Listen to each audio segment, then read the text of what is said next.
Okay. Hi, good afternoon. Can everyone hear me now?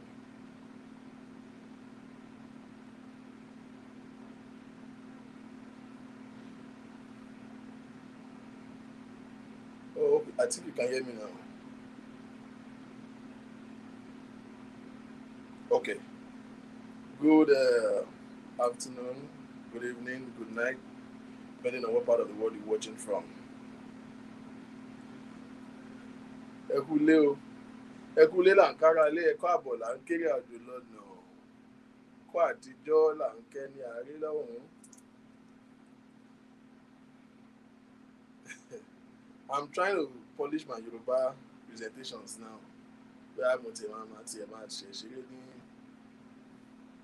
ṣe one radio show very soon so that my Yoruba speaking will be polished. I don't know why Yoruba presenters always have to put effects in their voice. Tó a ò jíire bí ní gbogbo mùtúmùwà lójúde ibi tí ẹ ti ń wò wá. Ètò yín ètò wa ètò chatroom with the king náà ló ń dé sétí ìwòran yín. Tèmi tí yín tòótọ́ ìtọ́kẹ́yìn lórúkọ mi ẹ wá nǹkan fìdílé ká máa bẹ́tò bọ̀ lọ́ọ̀kanjọ̀kan. Ó ṣe é! Mo ti dàbí anything. Alright, ladies and gentlemen. Ẹ kú dédé wòyí o gbogbo ẹ̀yin aráalé. Báyìí lọ ṣe máa ń fi effect yẹn sí. Ẹ kú dédé wòyí o. Yeah. Good evening, good afternoon, everyone. Good afternoon, America. Good evening, London. Good evening, Nigeria. Good tomorrow, Australia.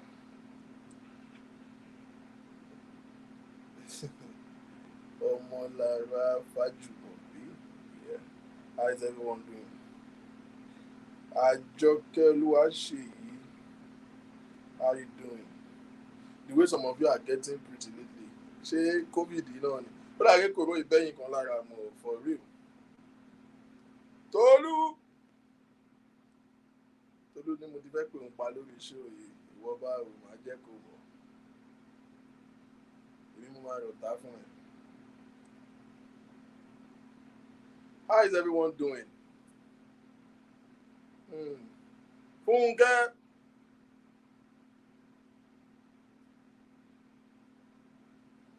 How is everyone doing? It's been a while, isn't it? Yeah, no, it's been a long while. Shout out to all our YouTube viewers. Ma Ed. I don't know whether you are from Gambia or Cotonou or Cape Verde or Vietnam Kingdom. That name is funny. Ma Ed is like an incomplete statement. How are you guys doing?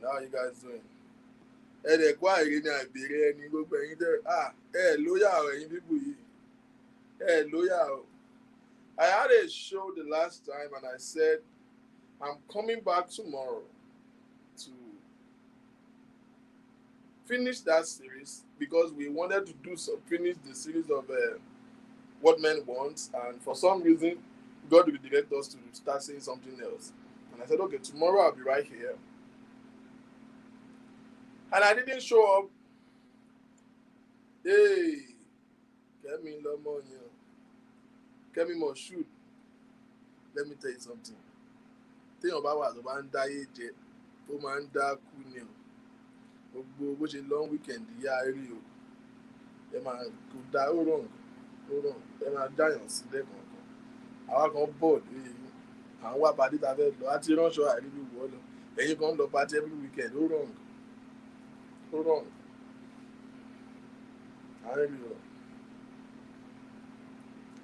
So I didn't show up, and none of you even bothered to like what is going on. I was even me.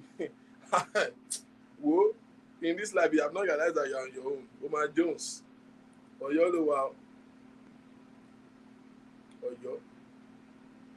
In my mind, I was feeling that people will start inboxing me and be asking what is going on. Where are you? Why are you not online? Nobody. Shingbai. Everybody lock up. Of course, there's been so much activity on Facebook.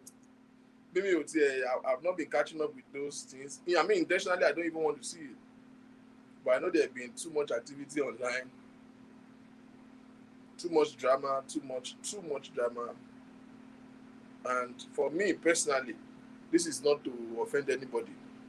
This is not to say anything to anyone. I wish that we can all get to that point of realization that posterity is more important in everything that we do now. We've made a couple of mistakes in the past. For me, I respect people who I deal with people with the way they deal with me. But then, that doesn't mean that we indulge madness or indulge things like that. There's so much drama online, especially on Facebook, but which some of them I don't find funny at all. At all. And the craziness is this. One person will be wrong, will do something horrible, and then somebody else will want to respond to it and respond horribly. Tí wèrè bá ranjú mọ́ ẹ, tí wọn náà bá ranjú mọ́ wèrè padà, wèrè di méjì nìyẹn. People are doing very horrible things, especially when it comes to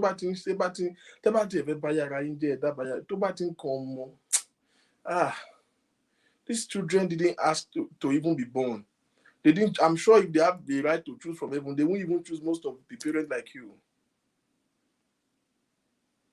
If the children have the choice to choose who would their parent to be, they won't choose some of these parents. They didn't have a choice. They didn't ask to be born. They never prayed to have horrible parents like such that they have. And if people do things regardless, and you are buying Oriburuku ahead of your children, you are buying pain and anger. So some people will do the right thing and they will not get results. Come and struggle. You don't know. Some of us are still praying that God should deliver us from the mistake of our parents. Why do you want to make another one for your children? Evekoshima transcend into generations. No, it's not good. I don't care what people do to each other. I've not said anything about it before. There are people who are involved who are like people who have a communication line, who have a personal relationship with, and I didn't even talk to them. It's that bad. I was so grieved in my spirit that I didn't even talk to them. I just look at everybody. I mean, I've been very busy flying around. You don't have an idea. From one state to the other, one city to the other. And so by me, Macron, I have spare time and I just see stuff. Imagine shows that are so horrible that I can't even watch. A meeting won't go. I mean, my job because me non shefun. Not to talk of those who are doing it and those who are doing it too. Nobody deserves to be treated like that, irrespective of who they are or what they do. There's nobody that deserves it. And if they do something to you and you respond back, and it's all konika to she, you understand? Olabi Peter, thank you for joining. How are you? I beg every Facebook speaker. I beg them. This is my platform. I have never said anything about it because I don't want to. But I just beg. I beg. Let us do anything with ourselves. I beg them. Like, I don't want to mention him. It doesn't matter who the person is. I mean, I am begging. If you can at least exonerate your children from this madness. Autant cast play voice of Christ. Some of you have even used half of your life anyway. Because I don't.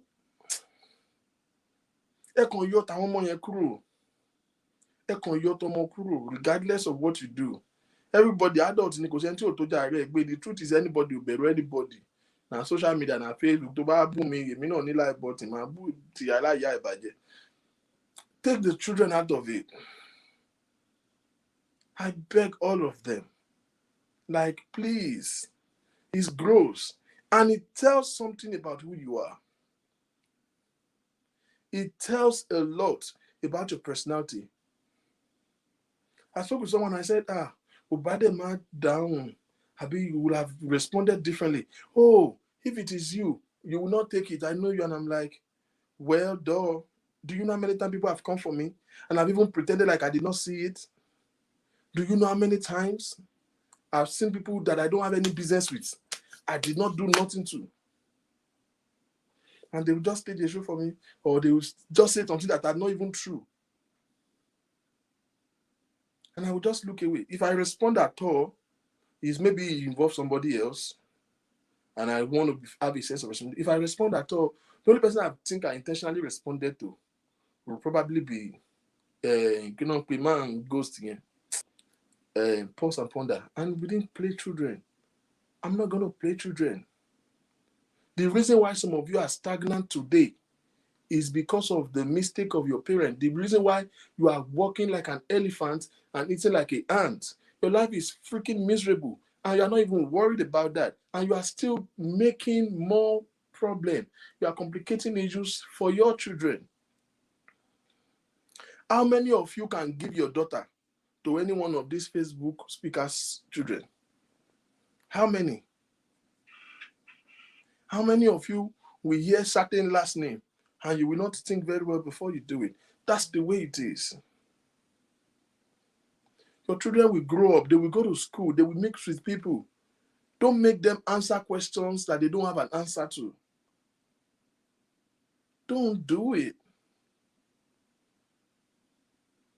If anybody is behaving the way some of these Facebook speakers are behaving, they themselves cannot give their children to somebody like them.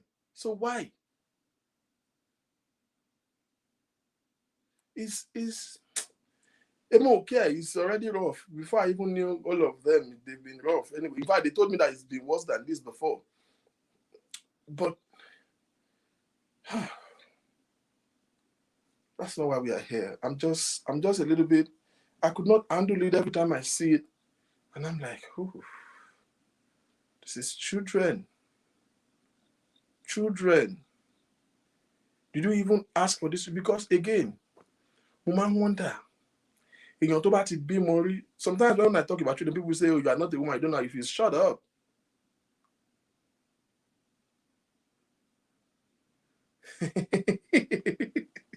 Kẹ́mi Mọ̀ṣúdì, àwọn alágbèrè dédé. Ẹ jọ̀ọ́, ẹ bá wa bẹ̀ wọ́n. And let me say this emphatically. All of you, you are the problem of all these speakers. Téèyàn bá ń ṣe ìranù, everybody bá look away. Tẹ́ ẹ rí pé ìranù lélẹ̀, and you refuse to identify with such, they won't do it again.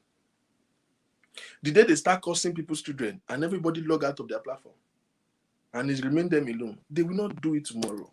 But you people are the one fueling it. You are the one encouraging them. Now, I understand. Issue, there's the controversy, there's bad news. Everybody want to go and watch and laugh about it. I beg you, listen to me. Anything that you watch, you guys know they are bad. In fact, people want to show one again. You can't even identify with them. So when they are not bad, I don't say that, but they are doing the wrong things. When they put children into their midst, it's not fun. It's not funny. I've spoken to so many people and they be like, oh, kilo come me, one shade to one name, if you want catch a cruise name. To ba je wo no ṣe fún, ṣé wàá fi catch a cruise. To ba ṣe wo no ṣe fún. Because you see, silence is consent. If you laugh about it, you have consented to it. You are as bad as them. You will watch their show and you come and criticize them. Madness. You don't like what they are doing, but you are there. You are paying for it. That's why they get paid doing it. You have consented to it, and that is the reason why they continue. Because in their stupid mind, they feel that when they have that number, 1,000, 1,500 people watching, that means the thing is accepted, and that is you accepting it.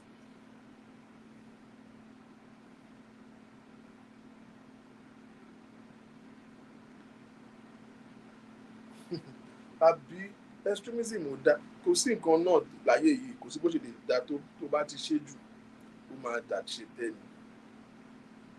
Ọlọ́run máa ràn wọ́n lọ́wọ́. At this point, I'm just praying for everybody that God of heaven will give them peace of mind. They will find peace. I feel that if they have something more substantial to do with their life. Because every èèyàn tó bá ní ìbílẹ̀ràn tó ní mọ̀lẹ́bí tó láwọn tó ń worry nípa ẹ̀ tó láwọn tó respect kó lè má ṣe àwọn nǹkan tó ń ṣe yìí. If I'm sitting right here talking about, I'm a grown ass man. But do you think I'm not watching my mouth too? Because I know that if I say some things, I will get messages from some people that I respect. If you are from a good home, from a good family, if you are people who care about you, it is people who lack love that can do this. Because he that is down, fear no fall. He's already down. If you have people that you respect and they respect you, you have family, you have loved ones, I don't think you will do this. If you are worried about, or if you have something substantial, if somebody is working a federal job, you think they will be doing all this madness? Kọ́ lọ́hún kó jọ kó bá mi omi àlàáfíà fún wọn kó la ojú wọn kó dẹ̀ ṣàánú àwọn ọmọ wọn gbogbo ìpè tó ń gbà àmọ́ṣẹ́ kọ́ lọ́hún fi eré dànù àwọn yẹn ló kàn mí bẹ́ẹ̀. It is well. How are you guys doing? How is everyone? How is your family? This is the we are winding down the end of the year. This year is going poco a poco. That's the music terms. It means bit by bit. This is the 10th month. I spent some good time wiping away to reflect over life and reflect over so many things. And I have the privilege to spend some time, praying and seeking the face of God. And trust me, one of my prayer is that from this platform to everyone who is connected with us and who believe what we do, the little that we're contributing to human race, that good things will begin to emerge in your life and in your family. I want to spend the remaining of this year hearing good news. And it will come from you. I want to spend the remaining of this year not people cursing their children or people having misfortune or people. I want to spend the remaining of this year hearing news of people breaking grounds in new businesses, people getting married, people having children, hope being restored, people making some financial outbursts, people finding new job, finding purpose. And my prayer is that those good news from this platform will begin to emerge. I want to see all my friends, my fans, my followers, my loved ones. Because you see, God said He will cause a distinction between those that are serving and those I'm serving now. The way we are going to grow is when good things, they will say, I'm praying to God that there will be a difference. That people will say, can't you see that platform? Those who follow Him, they always do well. That's what I want to do. By the special grace of God, the remaining part of this year, the only thing you are permitted to hear will be good news. Good news will emerge in your home, it will emerge in your family, it will emerge in the life of your children. Every day of the beginning of this year, God will establish goodness. This year, you will suffer no loss. This year, I will hear your good news. I will hear your testimony. It doesn't matter what it looks like. It doesn't matter how far you think January to October have been. But from this moment, God will carry you in His hands and He will take you to a place of purpose. You will look back 31st December of this year and you will point to something significant that God has helped you to achieve. In the name of Jesus. My prayer for you is that this year will not be a waste. You will not get out of this year into a new year to just say, no. God will give you something significant, something tangible, something that you will be able to mark 2021 for. You will not, this year will not just go by. I've been praying for all of you, and God sees my heart. And my confidence is that when I pray to God, He answers. I will look forward and I will hear your own good news. I've been hearing some fantastic news, some great things is happening in my life. And God is actually redirecting me into something. Some good news is about to jump out of this platform. Wait for it. But your own too will come. I will hear from you. ní a máa fi ohun rere a máa fi ṣe ayọ̀ ní agbára Ọlọ́run. Thank you for the few people who see a need to check on me and send me messages. Thank you for everyone. It's nothing bad. It's been great news. Okay, I've been breaking new grounds. I've been imagine I was a couple of states that just doing some new projects. We gotta win. Also in Coco. And every one of you that God is telling you to give me money, don't think I've make it. I've not make it. Give me the money. All right. So this month, it's Kemi Mojudi. If you don't do it, cash out. This month we will be diving into a very salient topic that when it comes to family matters,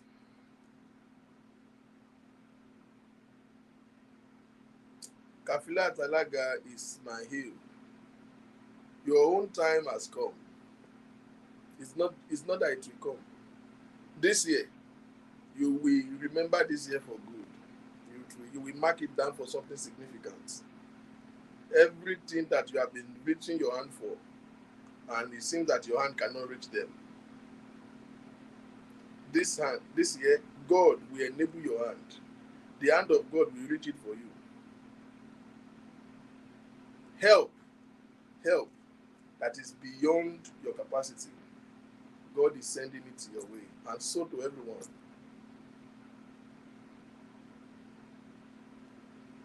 God can bless people because of one person. So I've been praying to God, and with the extension, I've been praying for you. If God answers my prayer, He will answer your own. And He's doing it. So I'm expecting that He's doing your own.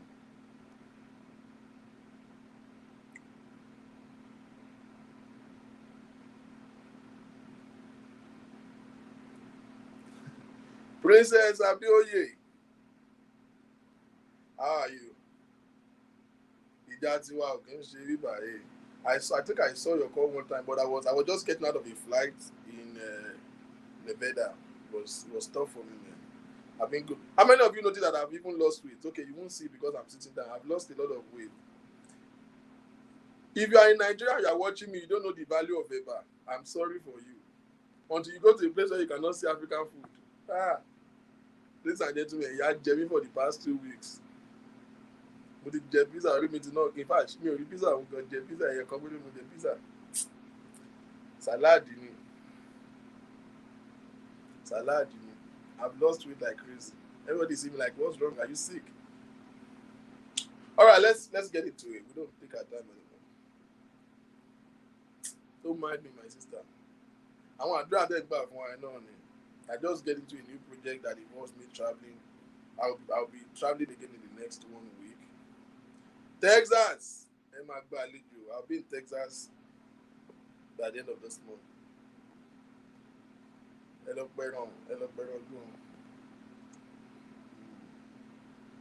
Right. Now, when we talked about family matter, they are one of the most salient things that is under that we don't give attention to. Yeah, I'm shining like this.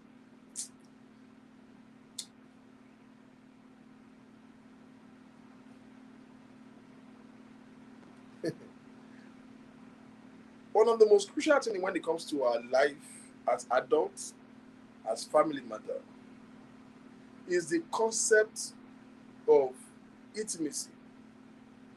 Now, we titled this month series Sex and Intimacy.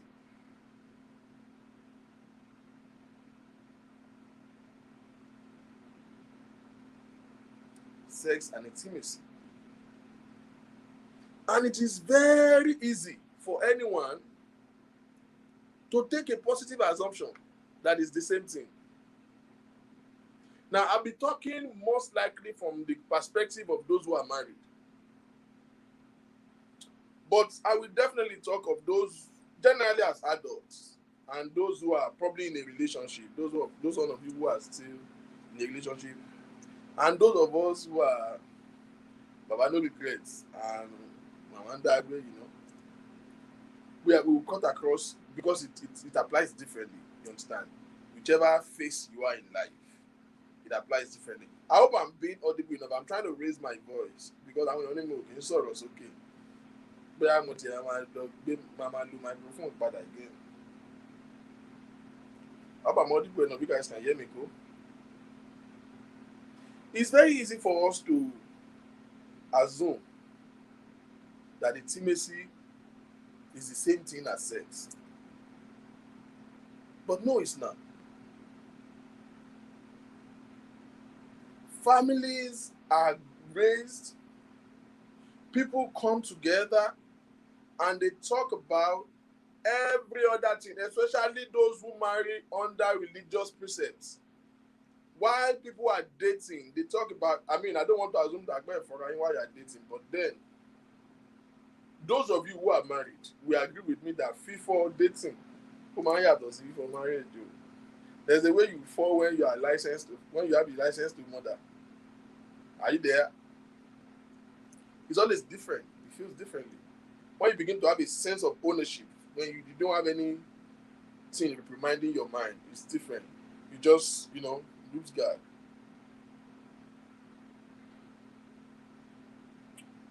We seems to underestimate the potency.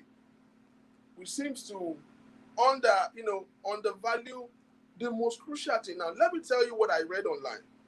One of the statistics of a researcher says that if couples have a perfect sexual connection, they will overcome 70% of their differences. Every other thing that can cause dispute or separation, at least 70% of it will be managed properly if that one thing is getting right. How then shall anybody enter into a relationship or get into a marriage with somebody that you did not establish and attest to that? Especially those of us who get married under Christian precepts or religious precepts, because I don't know much about Muslim marriage or if they do all those vetting or if it's part of what they teach them or even if they teach them anything at all. I'm not too sure. But in a religious precept, you guys talk about your finances. How do you want to manage your finance? How do you want to raise your children? How many children do you want to raise? It's funny how you plan how many children you want to give birth to, but you did not plan how you are going to make the children.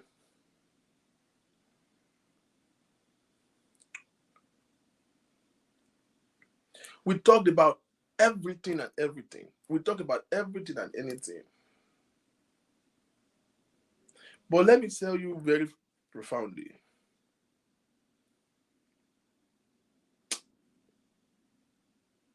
If I have had cases of separation and divorce in the last 1 year, if I have had cases and stories, and of course, I hear a lot.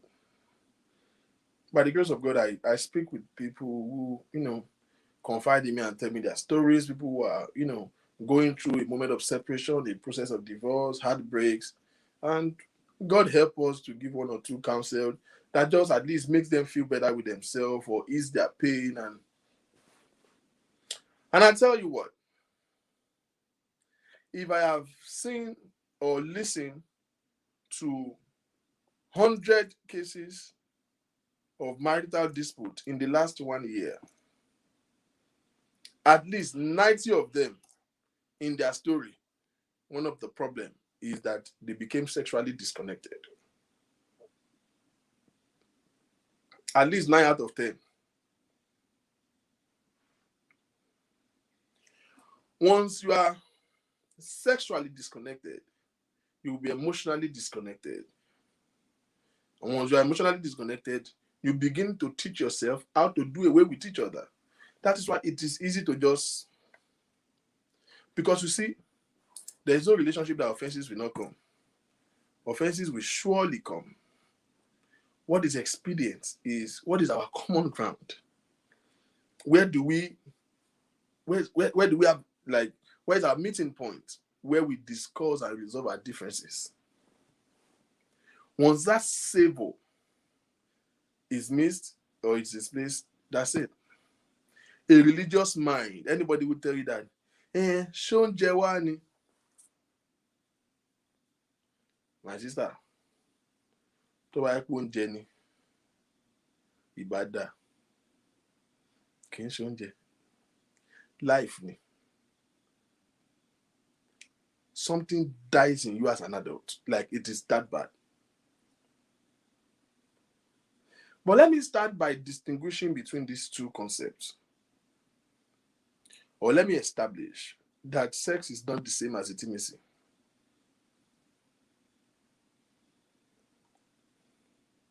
Whether it is right or wrong, whether it is good or bad, we know by now, or somebody will agree with me, that you can actually have sex with somebody that you're not emotionally intimate with. Intimacy has a deeper concept that sex is just an act. It's just an act of pleasure to the body. Everything is body, physical. It's a physical act or physical expression, or rather say, a physical exercise. It's a physical exercise. Now, that does not water the value down. It doesn't mean it is less important than intimacy. But you see, intimacy, however, is more of like a spiritual connection, an in-depth, something totally deep. That connection that you have is an intentionally created, bond that you share with somebody. It is unexplainable. There's no adjective that can define it. When you just find yourself emotionally connected with a person, and so many things constitute these things. Unfortunately, there are little things that we don't give attention to. Little things that we don't give attention to. It is the intimacy that brings about the attraction that makes sex pleasurable. I've listened to so many married women that talks about how unpleasant their sexual, life with their husband is. To some people, it was good from the start, and then somewhere in the middle, they don't know what or why. They're just not feeling it. They're just not feeling it. Couples have to go the extra mile and use lubricant because the woman is not just feeling it. It's not because the man is not doing it right. It's because the intimacy is gone.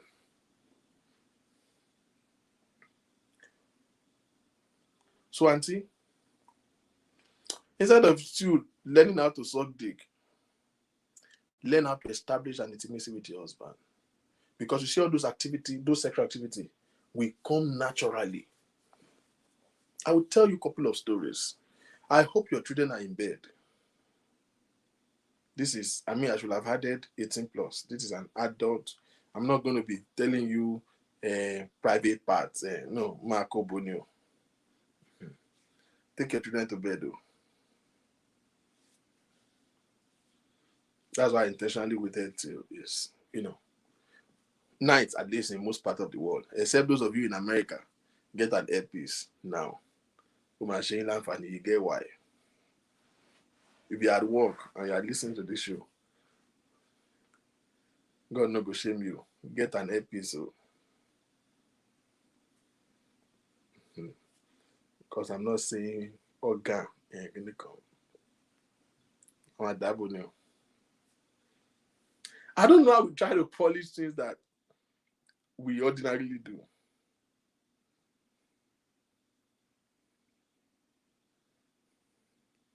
I have a girlfriend of mine that if I'm talking to her on the phone and she needs to eat, she will mute the call. And I'm like, hello, hello, hello. And then she'll say, oh, sorry, I was eating something. And I'm like, so I mute the phone. I'm like, oh, you really don't think that I know that if you eat, your mouth will make a sound? Say, no, nah, it's just courtesy. Well, I still know. I mean, it's not a bad thing, but I feel like those are natural things that we all know. So, as I was saying, most people invest more time. Etira kayamata be weary because you want to spice the sexual activity in your marriage. Utilora kayamata slime.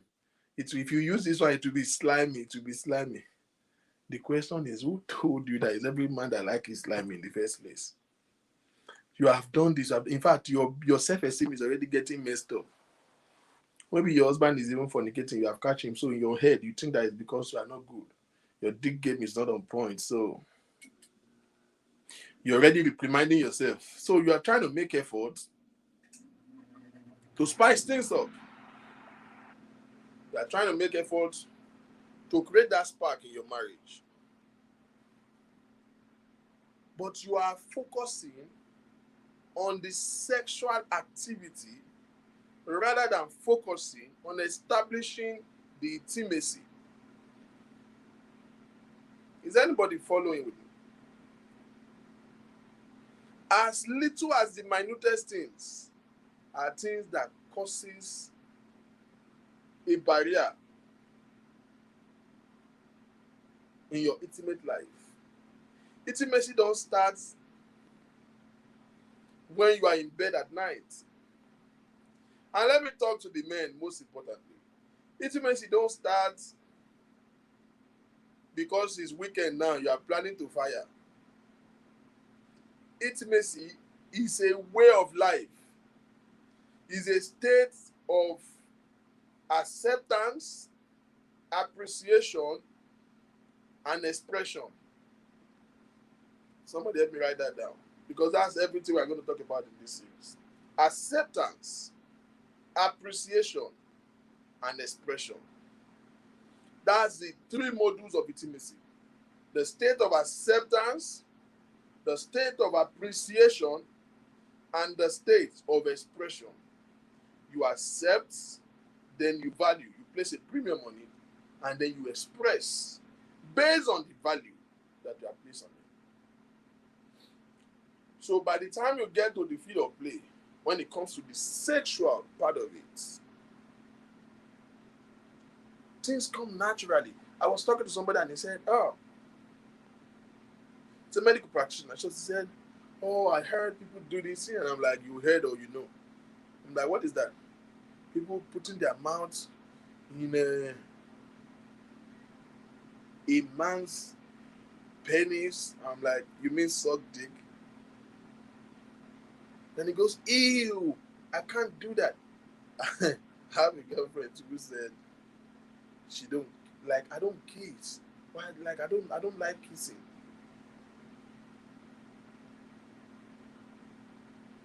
Guess what I tell them every time people say I can't do anything, some part of sexual activity, I can't do it. I'm like, well, guess you've not met who will make you do it. Because you will even do it without noticing that you're doing it. If the intimacy gets there, there's no bound or barrier. I remember one pastor that said that he saw a revelation that God told him that anybody that is having doggy with his wife will go to hell. I'm sure he's already in hell.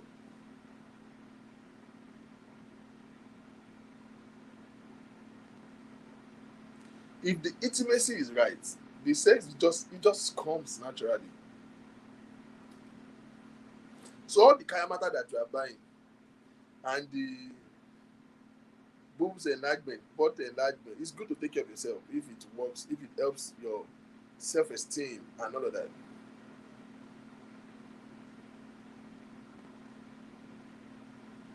You are buying some women have ordered series of agbojedi for their husband just to help his bola. to work well in the ministry.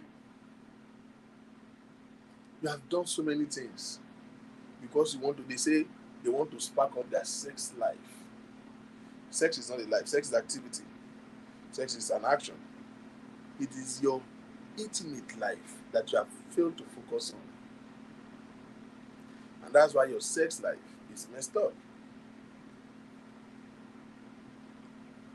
Intimacy is the bond that you share. Common ground. But all of these things are always less emphasized. Mr. Muiwa.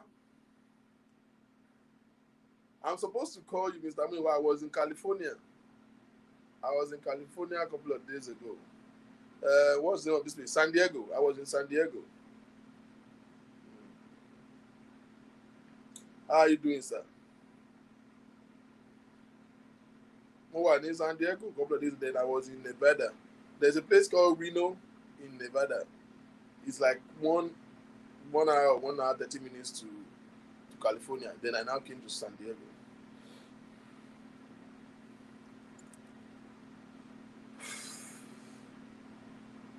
Now, so let's talk about intimacy. So many marriages today, they are literally housemates.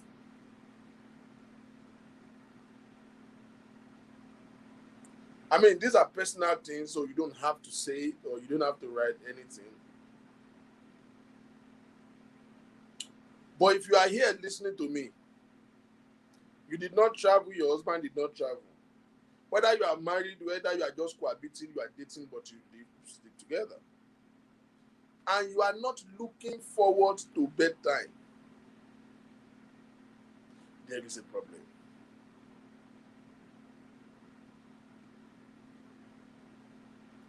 If you feel like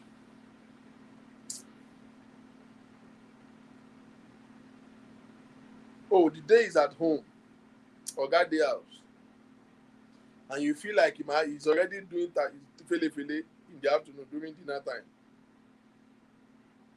and you begin to have a suspicion that he might jump on you, and you seem less excited, there is a problem. Give me a come in be that bọ́kùnrin àti bóbìnrin kí wá ní kí lèèyàn wá nínú kí irọ́ ló pa o. Obìnrin onígbà má dòkó o. Irọ́ ló pa o. I would not want to emphasize the need and the essentiality of having an active sexual life to both men and women. I think I've done that in the time past, so I believe you know now. Both health-wise, medical reasons, emotionally, mentally. So first of all, I don't believe that should even be a discussion. Let nobody tell you that sex is not that important. That is why anyone that tell you I don't need a man is a bloody liar. Two things is happening. Is that the one for those who feel any corner one more don't think bound is steady or put you at the place. About depression is frustration that will make a woman say, I don't need sex, what's my own? I can stay without sex for 5 years. You are not happy. You are coming out to tell anybody that you are not having sex with any man for 3 years, for 5 years. But what if you give back gbogbo ṣọ́ọ̀bù ẹ jẹ́? Ìdí ẹlòmíì ṣì máa yẹ ibi tó ti ń tì kí bọ̀dì. Who are you deceiving? You are missing your period as if you are pregnant. You are not pregnant. You do things better there. The cycle is already misbehaving. It's normal. You are not having enough. You'll be messed up. Don't let anybody tell you it's less important. No, it is very important. And there's nothing wrong with that. You are not a bad person for liking to have sex. That's how God created us. You understand? You are wired like that. It's part of your life. It's part of life. You know? It's part of life. When God created you, He created the sexual addiction with you. You didn't go and buy it anywhere now. The ideation itself was created by God. God was not stupid to put a hole somewhere and put a peg somewhere. A round peg in a round hole. God is not stupid. He put this thing here, he put the thing to fill it up here. Was God. Why did God do it?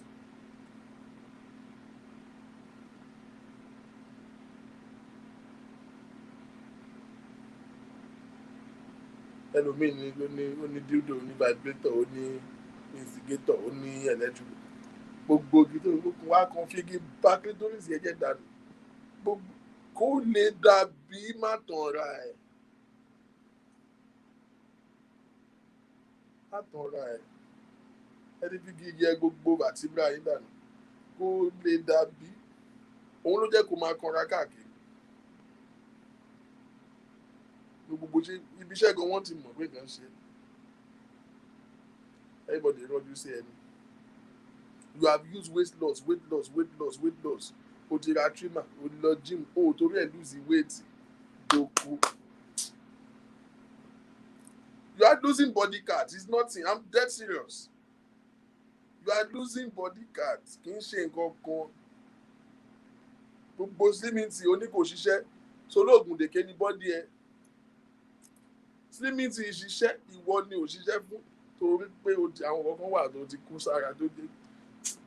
Wo súnmọ́ dádì. Súnmọ́ dádì.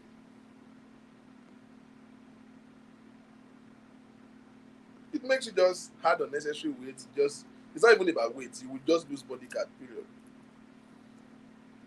Ẹgbẹ́ àwọn ẹ̀sìn òkè fine. Ìdí pé tí wọ́n jẹ́ sí náà ṣe fine.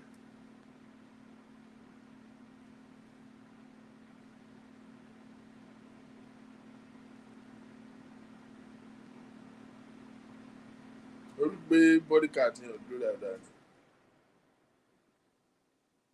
On a more serious note, so I mean, it really shouldn't be a topic for us to be discussing how essential it is for, I mean, ditto to a man. Tó bá di ọkùnrin tó ń gbó kárakára bí ilẹ̀ Galilee, kò rí bí dá sí ni. Adé ọkùnrin tó bá di ọkùnrin tí iṣan orí ẹ̀ ń dìde báyìí, gbogbo mọ́sù orí ẹ̀, òun sọ̀rọ̀ iṣan bíbá ń dìde báyìí láì ṣèpìyà. Iṣan orí ẹ̀ ń dìde, ojú ẹ̀ ń hun jọ. Kò rí bí tọ́ba sí ni. Kò rí bí tọ́ba sí ni. Ayẹ ojú ẹ̀ ń kákó bíi pépà tán fi ṣe aeroplane.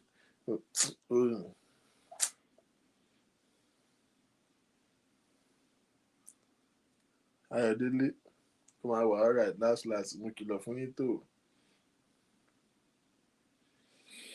But you see, most women will come up with all this. Oh, I don't need a man. What is sex? Me, I can stay with that sex. You can't stay with that sex. It is life that conditions you like that. So don't accept your predicament as if it's a normal life. You didn't choose that life. No, you didn't choose it. You didn't wake up early in your life and say, I don't want to be having sex or I don't want to have a man. No. It's what you have cried about. So why are you normalizing your misfortune?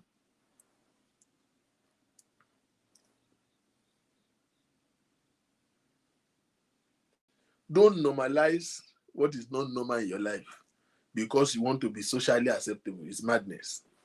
That's why you will never get a solution, because any problem that you have accepted, whatever you permit will exist. Emilio go. Come and share your experience. You go when Emilio in this, their active duty, no. Come and share your testimony with us. How market? How is that ministry? Is it moving to the permanent site?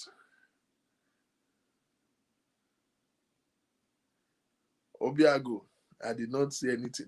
Have I said anything? Have I said anything wrong?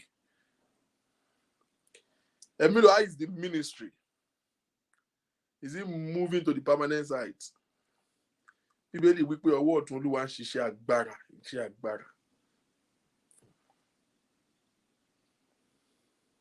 Have I said anything wrong?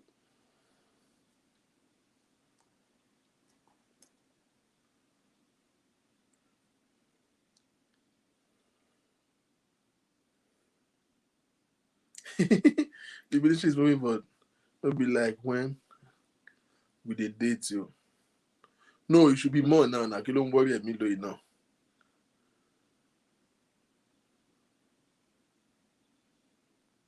People seems to now condescend or accept where life I put you. So I don't blame you. It is you that should be careful not to normalize what is not normal in your life. Don't endorse or authenticate what you are not happy about. It's a situation.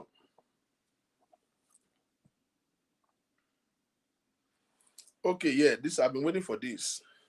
Some men action put women off, especially Nigerian. Okay, well, let me talk about that Nigerian men factor that people normally say. Especially Nigerian men, most of them don't really understand foreplay. They just want to touch us 2 minutes after penetration. They don't understand their women chemistry. All they want to just to turn us on. To turn us on once, like radio.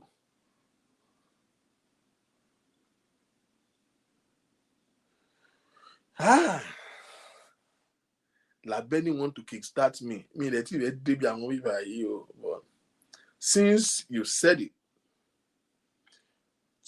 let me start by saying, Egmon Bayo, I saw your messages and your missed call. I was actually in flight. Mo wà lórí òfurufú ńgbà tí kò mo ṣe ń land because yín ṣe ń wọlé. Kí n má lọ já plane, God no go shame us. I'll call you, Egmon. Ẹ̀gbọ́n kìíní yẹn ń kọ iṣẹ́ brantashi yẹn kò dábẹ́ ṣe ń ṣe mí yìí o. Now, Labeni, some men action put women off. 100% agree with you. But why though? The only reason is that they have not established the intimacy.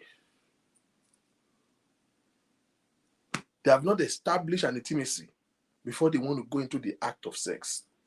Do you understand? You see, good sex life comes with knowledge. You being aware of your partner. There is a video that came out recently and somebody was, I think, some viral video of some people having a, what do they call it? Is it oral sex or phone sex or whatever this? And people say, so why will so the person that was talking to me is like, why will people be doing this thing? Why will an adult be doing phone sex? You know, enjoying it. And I'm like, well, I don't want to endorse it, but what's wrong with that? If they both like it, it's not out of place. The question is, who the hell is the idiot that screenshot or record their activity? So the action is not what is nonsense. The problem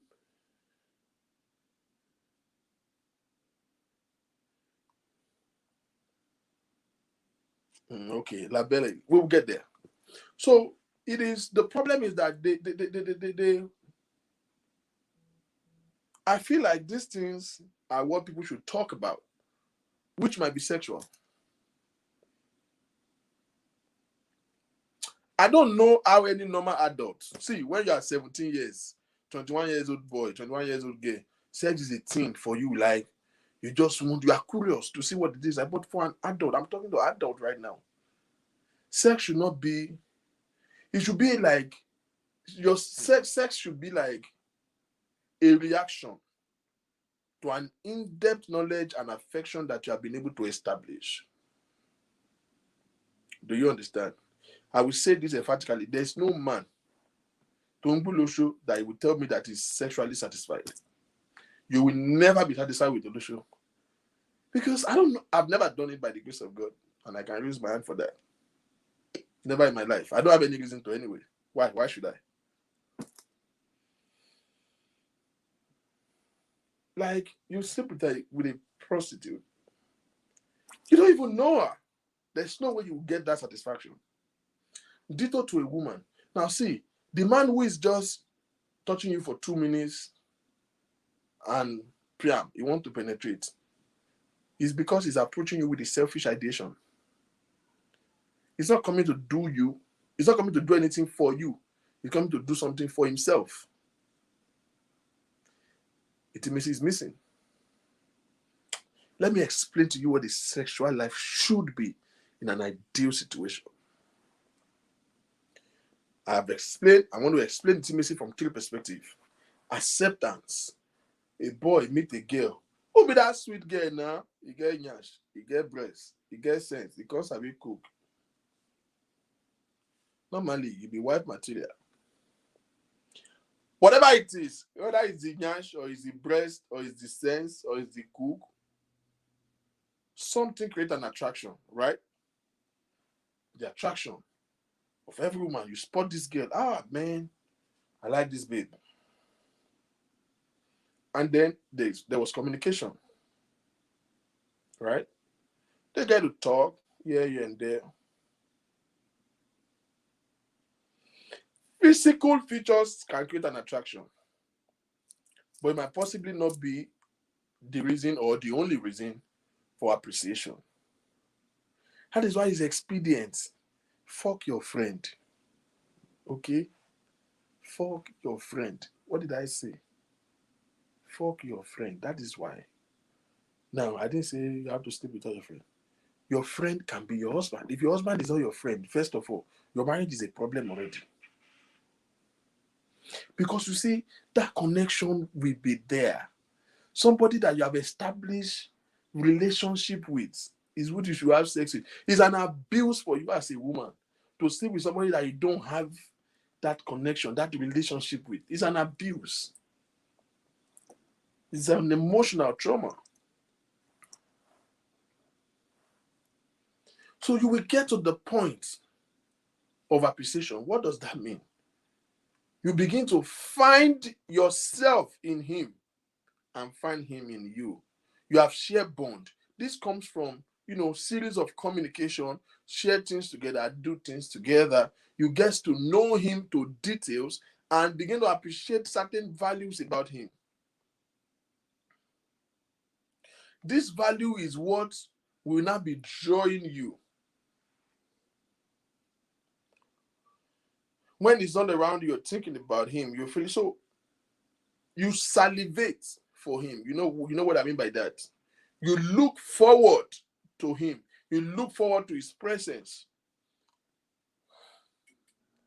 I have seen so many relationships, marriages that are breaking because the man stopped having sex with the woman and the woman just don't see any sense in the marriage. Listen, I've told you that sex is very important in marriage. But listen, ask yourself a question. If my husband or my boyfriend,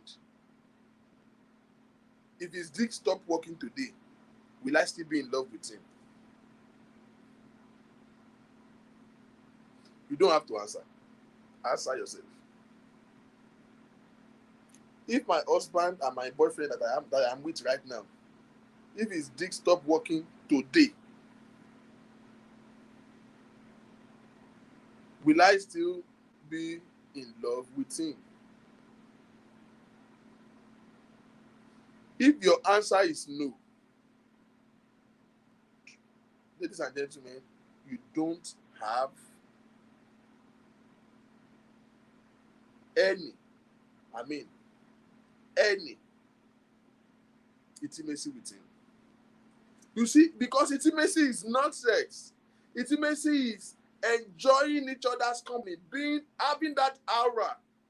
Because see, a man that have an intimacy with you, that have established intimacy with you, don't touch you for 2 minutes and jump on you.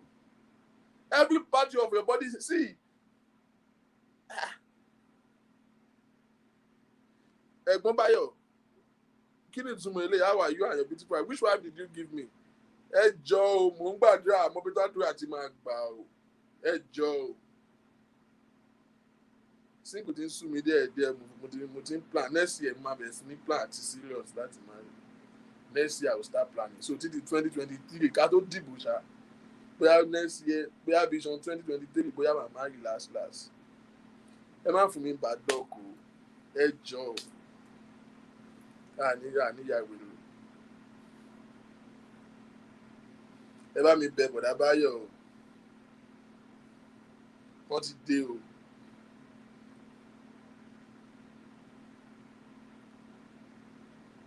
If your boyfriend today, if your husband today, if his penis stop working, are you still going to like him the way you like him? Are you still going to respect him the way you are respecting him? Tolu, Jagaba 2025.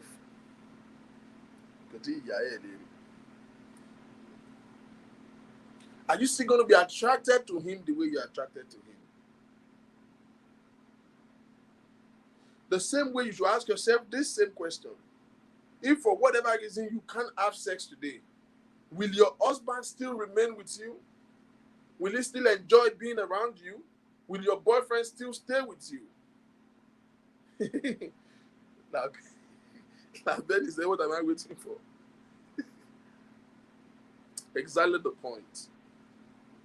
Because you know what I realized in marriage? That so many people have sex in marriage as an obligation. You are having sex because you are married, and because in marriage you should have sex. How many of you married people here? Don't lie, don't worry, we will not beat you. Have a timetable for your sexual life in your marriage. Or let me rephrase, if you feel like the time for sex should be fixed in your marriage, just say yes and no. But Abayo, I don't want any woman from you. I don't trust you like that.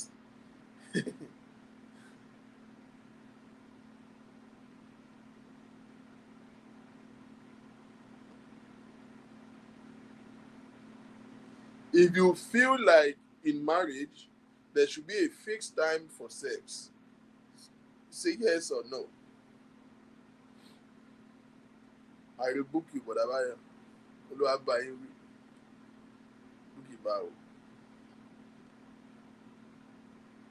We are still addressing this Labella's topic. Because I've had so many people, they have a day where they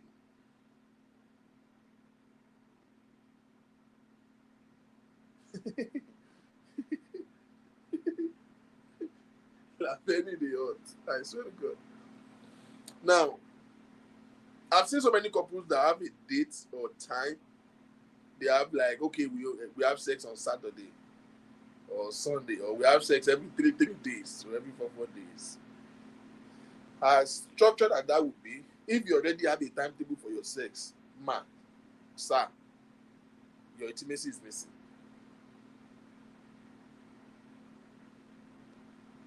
If the intimacy is there, trigger inspiration máa ń wá anytime ni ẹ lè múra tán kẹ́ ẹ̀ ń lọ ṣọ́ọ̀ṣì báyìí ẹ ti wọ mọ́tò kan gbàgbé nǹkan kan wọlé madam ṣì ń kan tìkè casket ẹ̀ sókè kóbò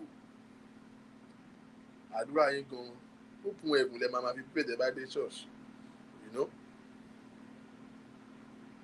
It doesn't have a restriction, it doesn't have a limit. It is enjoyable. You look forward to it. It's not like something that you are saying, oh, when it's night. No. You don't care who is hearing your soundtrack. You don't like.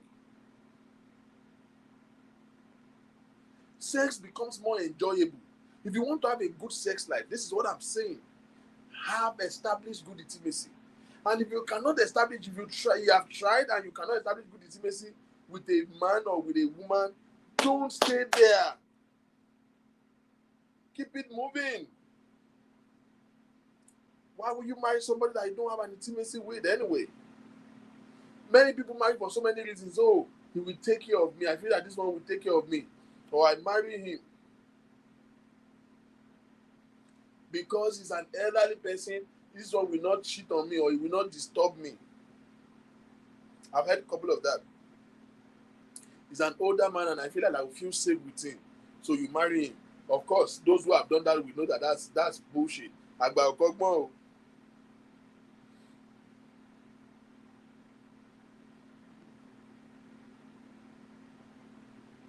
If that connection is lost, the sex becomes an exercise.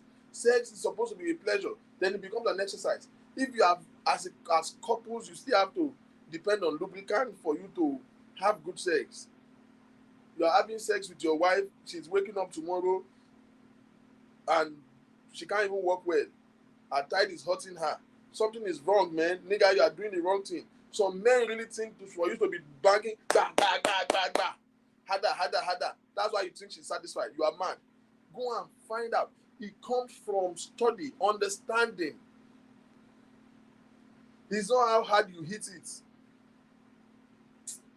It's how well you understand our chemistry. It's how well you are informed. You are aware. How much are you into her? How are you emotionally bonded? You are sleeping with one girl before. They always shout, harder, harder, harder. So in your stupid head, you think every woman will go that way. Maybe to your own wife now, she just like it slow wine. Kokoma gbe wo gbogbo corner yẹn, you know. Gba sọ́tún, gba sósì, gbé sókè fún ní hat-trick, you know. Maybe that is what just gets her there to climax. Ìwọ kàn ṣe gbas-gbos. Wèrè á ti mú gbogbo jẹ̀dí ayé 3-in-1, 7-in-1, 12-in-1.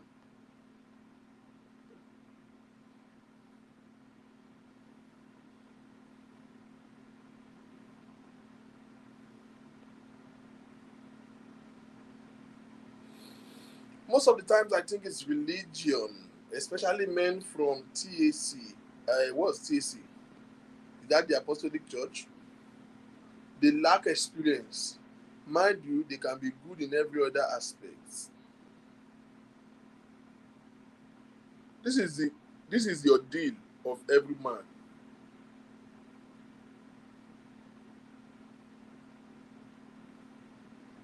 This is your deal of every woman, rather.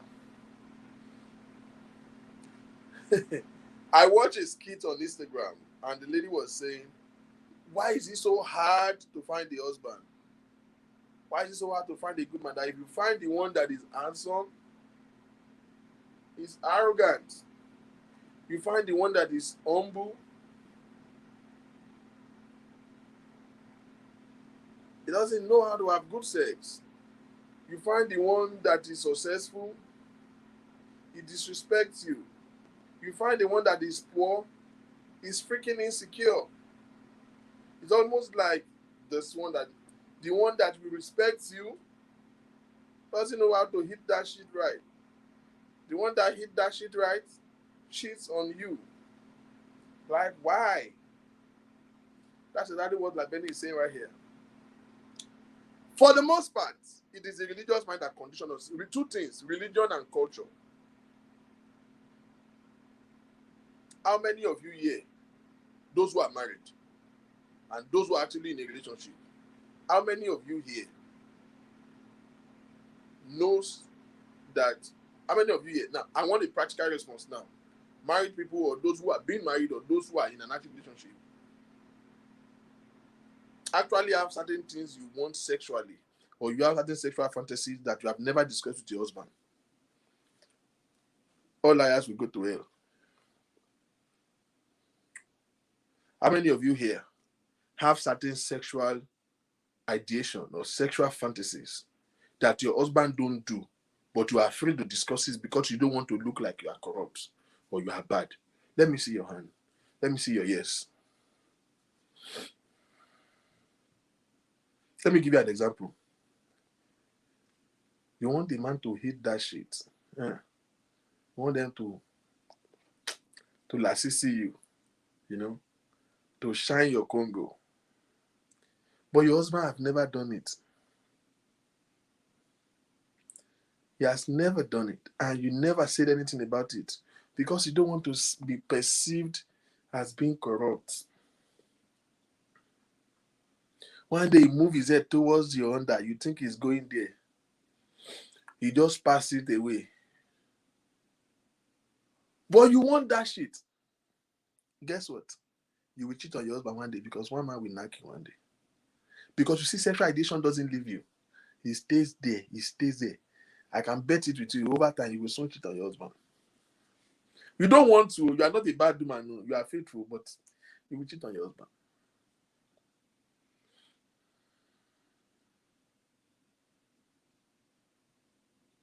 It doesn't leave you. Sex is adventurous. Now, very good. We see a couple of people who are honest enough. God will bless you. Let's ask ourselves a fundamental question. How do you marry? You are married to a man,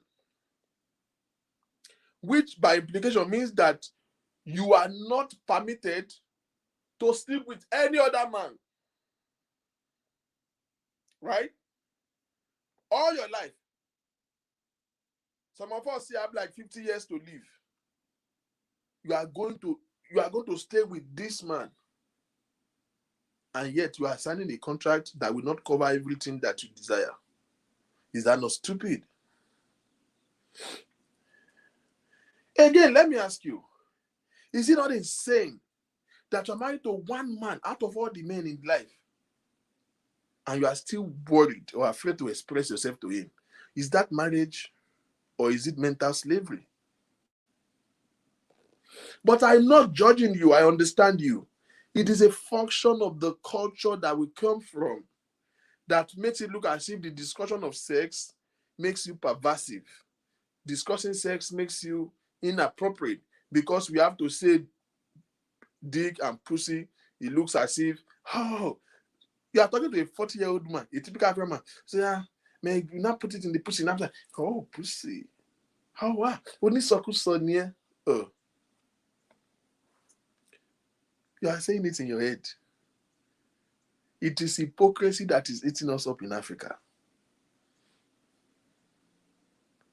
Hypocrisy. Okay, yes, morals. We get that. You might not be able to say that outside. Or let's say it's not morally, appropriate to do. But to your husband. Did the Bible not says, and the two of them were naked and they were not ashamed? If there are certain things that you still feel it is heavy in your mouth to say to your husband, there is a problem. You know why you are like that? It's culture. We were raised. Our mothers lied to us.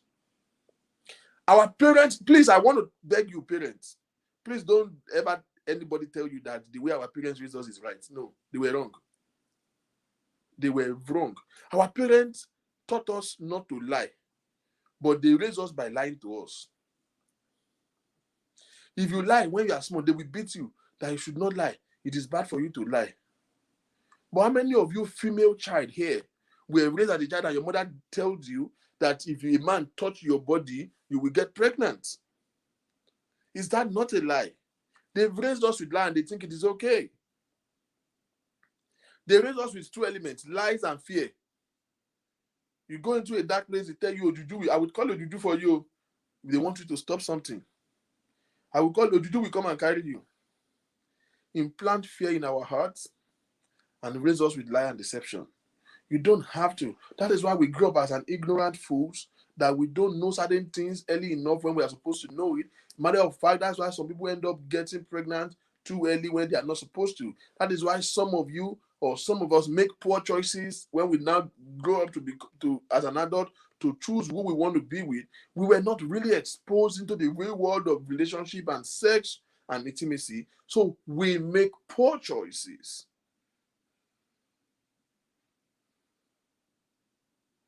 Oh yes, you see, who told you? Which Bible did you read it? That if you have to have sex, you have to turn off the lights because you don't want.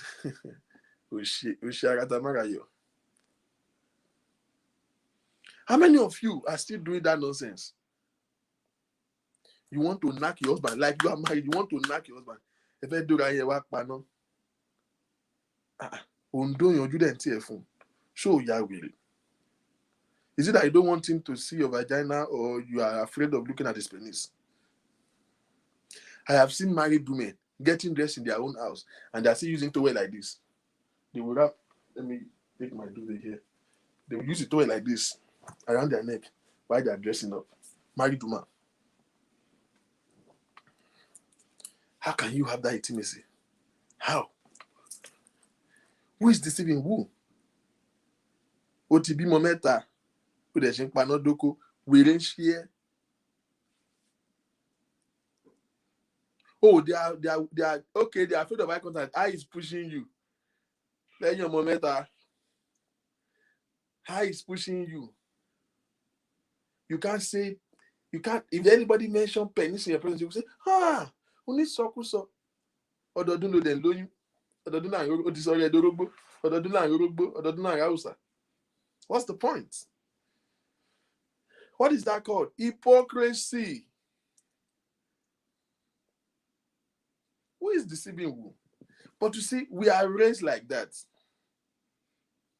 Where did you read it in the Bible, Quran, any science book, anything, that sex must be at night? Why do you think people have sex at night? Where did you read it from? Who enacts that law that it is night that you must have sex?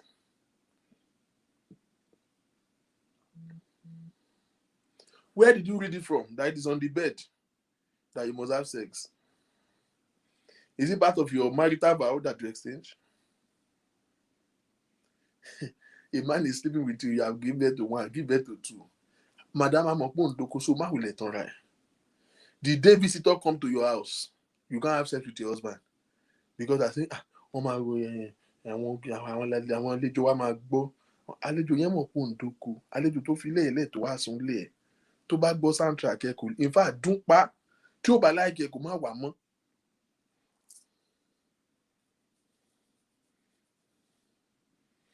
Okay, one of the misconceptions of the women. Let's go, Labeni. You men are hypocrites. You like your wife like that. That is a lie. This is the reason why they are cheating on you. Men like real women. Men like it raw. Don't let anybody deceive you that men like women to be like that. No, they don't. They are only playing into your reactions. The truth of the matter is that church and culture has made the environment very conducive for hypocrisy. So you have so many, two people living together as strangers to each other. They don't even know each other's messy side. See, I don't want to know just your qualities. I don't want to know. A girl is trying to impress me and you call me. Let's pray together. Let's show Yahweh. As much as I'm a man of prayer, I value prayer, I believe in God. Girl, Koshi lo, ewo la dura wele to be my by every time. You're going to box me. So when I'm talking to her very politely. Oh, Benny, if I hold you in my hand, your blood's going to dry. They are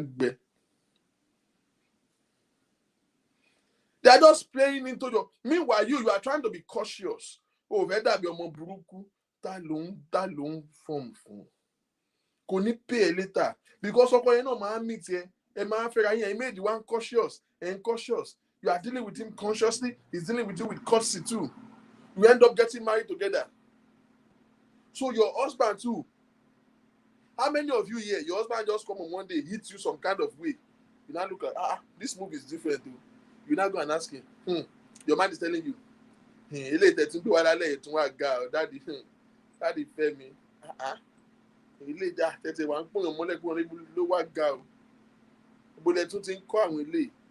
see, this is the reason why your husband will not jam you very well again. Because you already accuse him that because he have a new move, you feel like it's because he's doing it somewhere else. You don't do that to me before. Where did you get me from? Sex is adventurous. Somebody can come with a different move anytime. Okay? So now, to back to reprimand the spirit there. So you don't make never to operate very more. Two people are dealing, you are living with each other and you are both deceiving each other. Because you marry in church. Brother Victor.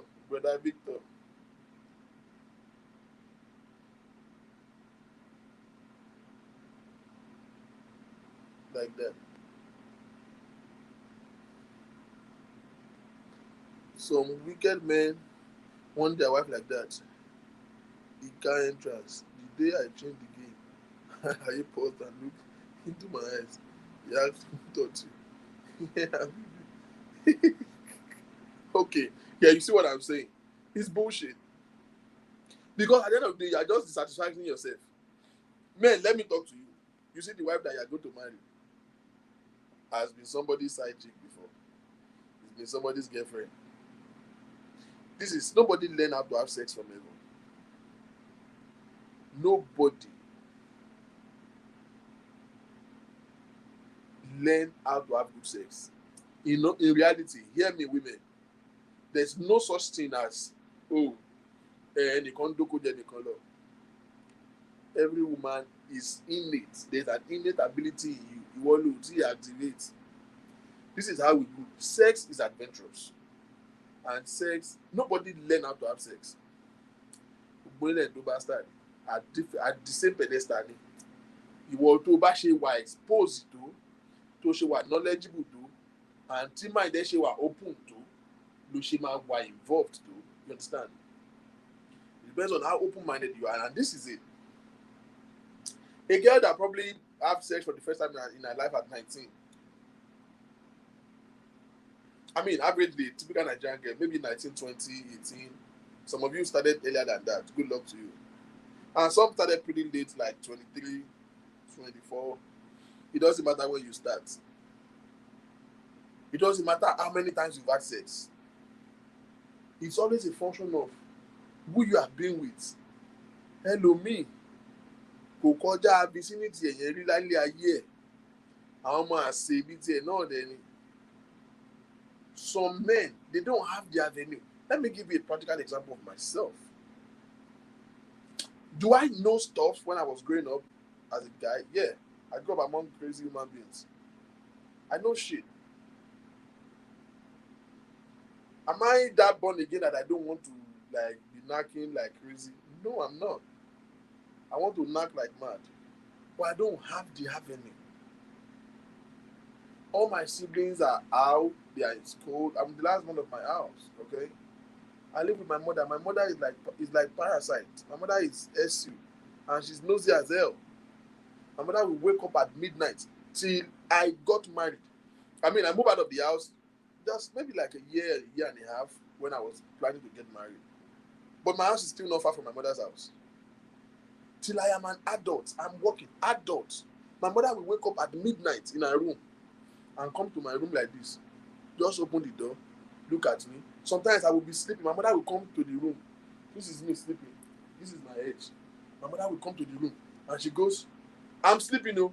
She will just come to my room, enter, and then you see. From the side, I've done my head like, what? I can't even do shit. My room don't have a key.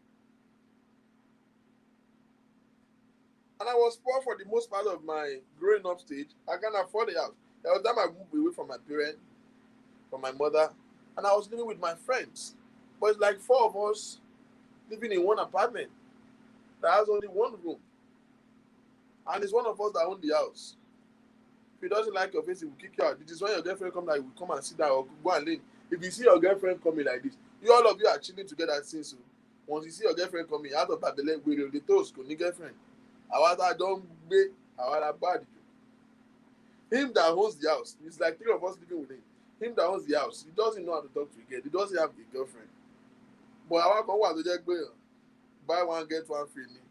One boy-in-law, not in boy. The day you piss him off, as your girlfriend is coming from the road, you will go and lay down on the bed and say you want to sleep. Who mess you up? So I didn't have that luxury of space. So later again, I left the streets. I was on the street for a while. I left the street. I moved back to my mother's house. Why did I move away from my mother's house before? It's because I don't have a breathing space. 6 o'clock, my mother has come and knocked your door. 5, 6 by 5, she has come and knocked your door. People moon London KG, nowhere. Where is she going? Nowhere. Why are we waking up 5 o'clock? She will have knocked your door. Good morning, Jesus. Good morning, Lord. I know you go. I'm hearing her from the living room. She's hitting my door like this.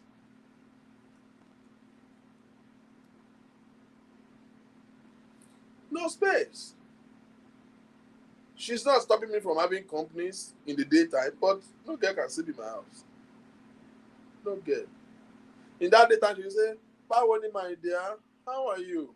What's your name?" So. God bless you. God bless you. Tá a tún lé léyìí, ọ̀rẹ́ mi ni, ọ̀rẹ́ ẹ̀ náà ni. Okay. Okay. Ọlọ́run á máa ṣàánú mi ò kúkú mọ nǹkan tẹ́yìn rí fẹ́ lára rẹ̀. Kí ló ń fún yín? You know a typical young girl, she'll be scared. She can't even do shit. So is some ladies, they didn't have that luxury of being able to go out independent and go and seek a guy. So they were naive for a while.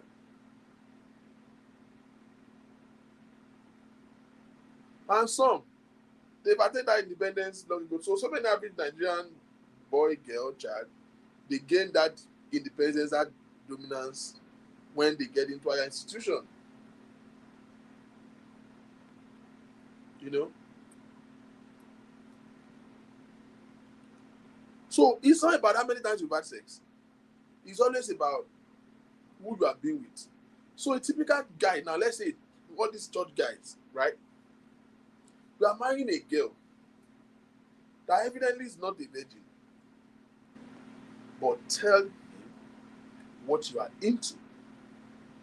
There's nothing wrong with it. The foolishness is that, okay, you as a guy now, you are meeting a girl.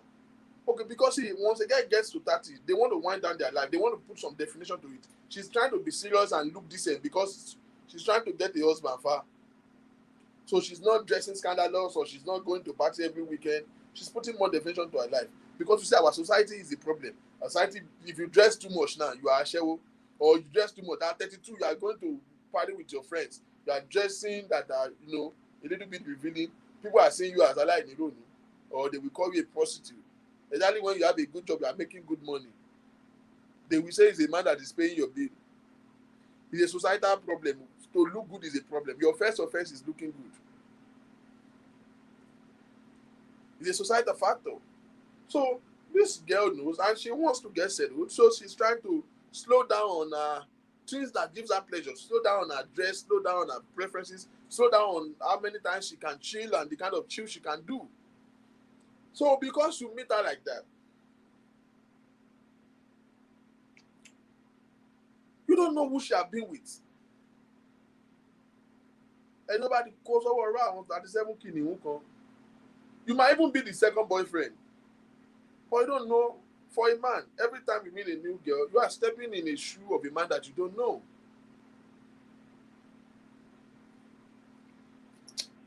My father told me something, my late father. Can I tell you? Well, please don't judge my daddy, okay? And I was already grown before I even knew my dad, so don't worry about it. So I was already an adult when we were having this conversation. My father said to me, anytime you meet a girl that you like, because my family, they really think I don't like women. I mean, they're right, but maybe it's not as much as what they think, okay? Everybody think I'm naive. I'm a short boy. But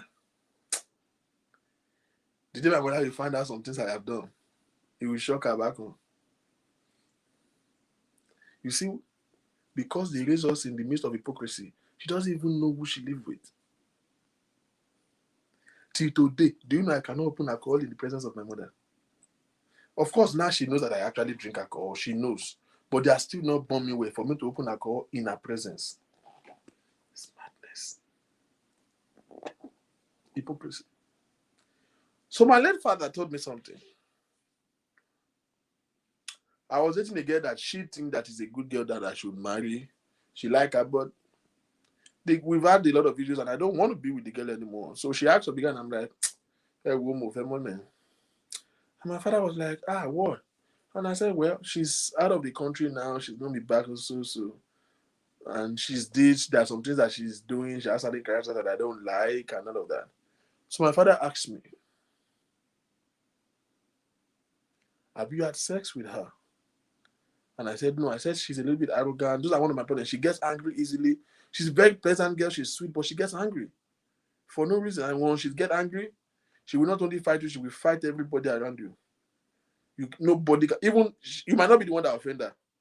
If she's angry with somebody now, I say, babe, calm down. Oh, my, so you know people like that. Somebody Shiva, he doesn't care who. And I don't want to be with someone like that.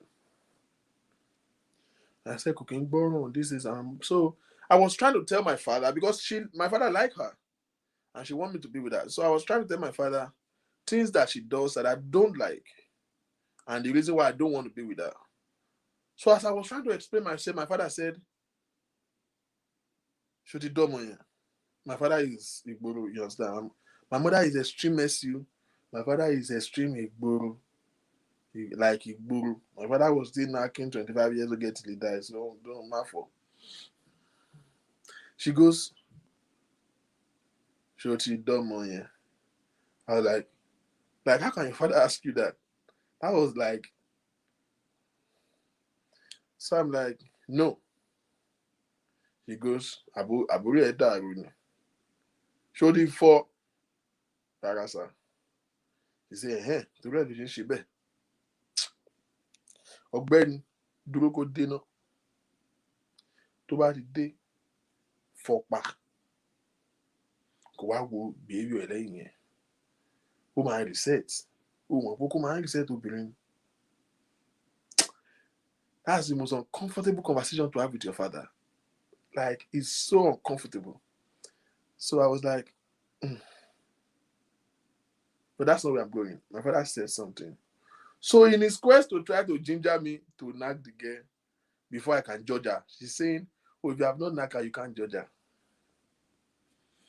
So he now said something to me.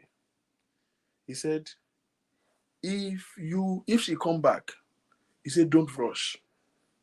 He said, always put this behind your mind as you grow. Any girl that you are not in the mood for, don't you ever force it. Don't ever rush it. Step back. Say, wo ìjọ tó bá fi pé o sì ń form, fílẹ̀ jẹ́ kó lọ. Ìjọ tó bá fi pé environment yẹn wà okay, fílẹ̀ jẹ́ kó lọ. He said, because your first time must be the best time. That thing stick to my brain, he never forgets. I never, like, it's a principle in my head.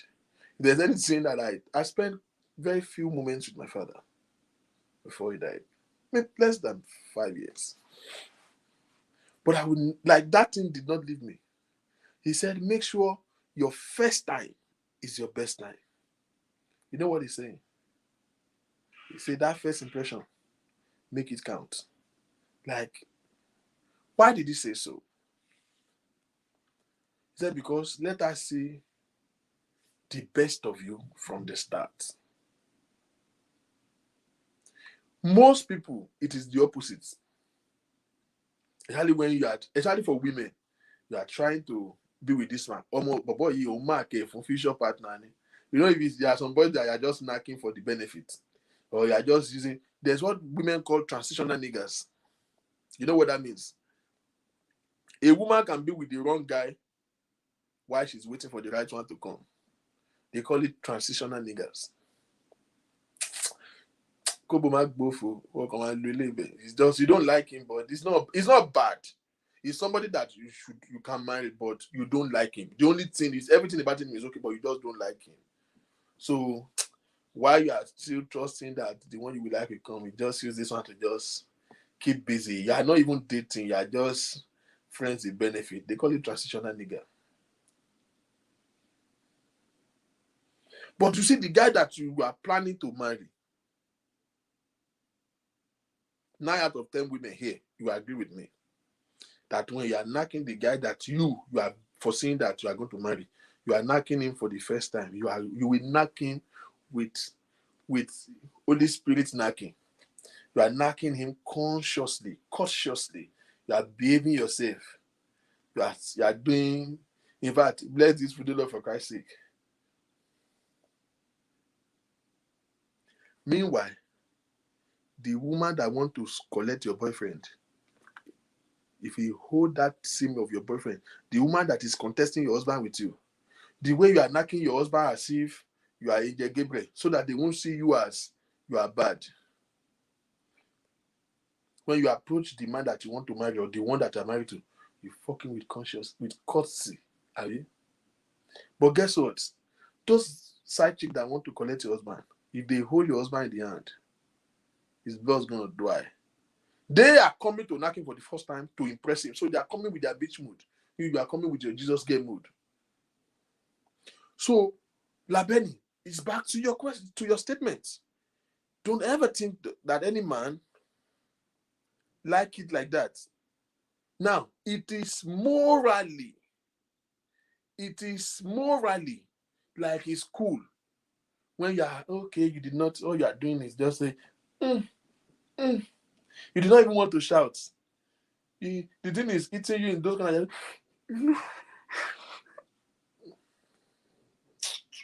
Àwọn ọmọ oró kan ti ké pàǹgòrò ìwọ ń ṣe bí wèrè because you don't want to look like ọmọ burúkú. Tó o bá ṣọmọ burúkú pẹ̀lú ọkọ ibo ló tún fẹ́ ṣọmọ burúkú. Àbọ̀dẹ̀ ni ẹni. Who good get pay? Who good get the help? So now you've started with the first impression. The other competitors you have in the market, because see, women have to realize that it's not just women, men, women, anybody. We are in a competitive world. The threat to your marriage, ọmọ owó bẹ́ẹ̀ ni o. Tó bẹ́ fún pa, as in wọ́n fẹ́ rún pa. Tó bá mú lọ́wọ́ ẹ̀jẹ̀ àgbẹ̀. But you are having Holy Ghost love. Well done, sir. You can't even moan. Your money, you are covering your mouth. Do you know that there are men or there are women who get turned on by nasty talks during sex? But you, ordinary, that you are saying, you are still covering your mouth, you are whispering it. You are having sex with your husband, you are saying, Daddy Kunle, wèrè ní ẹni Daddy Kunle wo. Daddy Kunle wo. Daddy máa jẹ́ Daddy Kunle. Wọ́n gbà nǹkan ṣe lára àwọn pé Daddy Kunle. No, wrong. You have been married for 10, 15 years and you have never been able to fully express yourself because you have started with the supposedly courtesy that it is not helping you. And now, reality have set into your marriage now. It is now dissipating.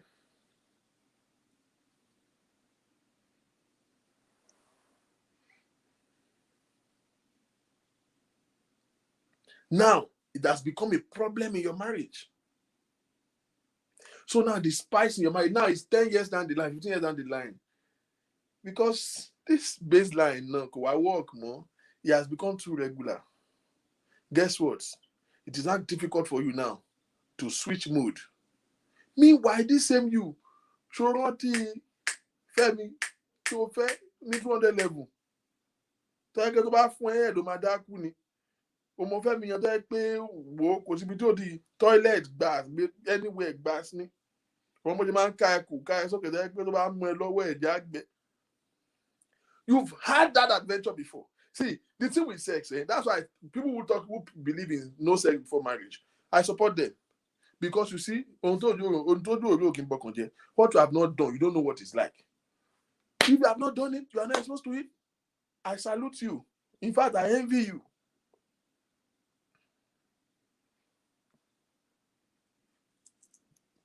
But they get what you know where you are coming from. You know what you did with your early 20s. You know that guy that dated you. You know when the people are in university, you are living couple's life. I don't panic marry. Now, you are in your death, you now marry a husband. You are doing that there, mommy.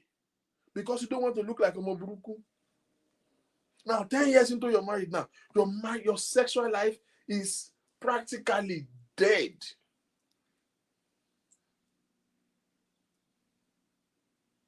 Now you are coming here to say, hey, African men, they don't know how to touch women. No, you are the one who gave him the impression how to touch you. If you see the way that same husband of yours is touching the girl outside, yeah, oh my, go my break your heart here. To buy the question la plates, nita. The same husband of yours that is doing that damn mommy with you.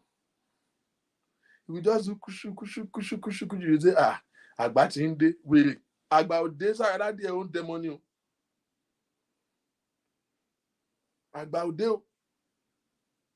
It will hurt some of you women who are seeking to have a spark in your sexual life in your marriage. It will hurt you to see the way these Yabate girls are doing your husband. Hi. The same husband that you have that you think could lágbára 2 rounds more. tó bá rí bọ́n ṣe ń fún ní back shot, tó bá rí bẹ́ẹ̀ gbígbọ́kọ̀ yín yẹn ń gbẹ́nu sí plate, tó bá lá clitoris wò. So it is the impression that you both have, because you started your life with hypocrisy. Now it's difficult for you to even have a conversation to say, I want you to. They've been telling me about orgasm since. You've never had it in your life. You want to see what it looks like. They've been telling you about head in your mind. In your mind, you want somebody to hit that shit. You are imagining it in your head, and your husband is hitting your this thing. You want to, but you cannot say it because you started with Holy Ghost romance, and you don't blame that man. What will he do? Oh, he touched you 2 minutes, you want to enter? No. In his own mind, you think you are boring, and he's treating you like that. In his own head, he's treating you, he's just assuming that you're boring. So what is the bottom line of this? Is that two people who are not being real to each other, who are not open to each other. What do we call that? That is the intimacy. The intimacy is lacking behind, so the sex is being starved. So when people talk about African men are not romantic, guess what? Go and ask all these foreign girls around. Ask them the romantic men they have ever met. They will tell you Nigerian men are romantic as fuck. What does that mean?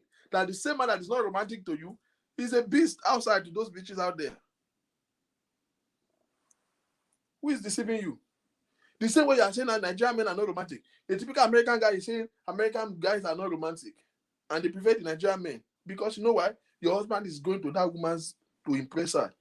But he's coming to have sex with you as a family obligation. He's not trying to impress you. Because you have never challenged him. Amen, somebody. The same man that you will do one round with before you touch him again is snoring. That same man, one gbé wèrè sáré mọ́jú ni. Ìjọ tó bá parọ́ fún ẹ bóun lọ 9 shifts. Tó lọ sùn lé akátá. Wọ́n gbé sáré mọ́jú. Èèyàn tó máa wà lábẹ́ ẹ̀tọ́ tó máa lá plate 1 hour. Don't come, don't squirt sí lójú. Wọ́n á tún tọ̀ sọ́kọ ẹ lẹ́nu. Oh God, that lómi bá rí àtúnjọkọ ẹ̀ ń gbòòrò. Àná àṣìẹ́. Nasty shit that nigga is doing. Let me tell you this. There is nobody that doesn't have the element of being nasty in them.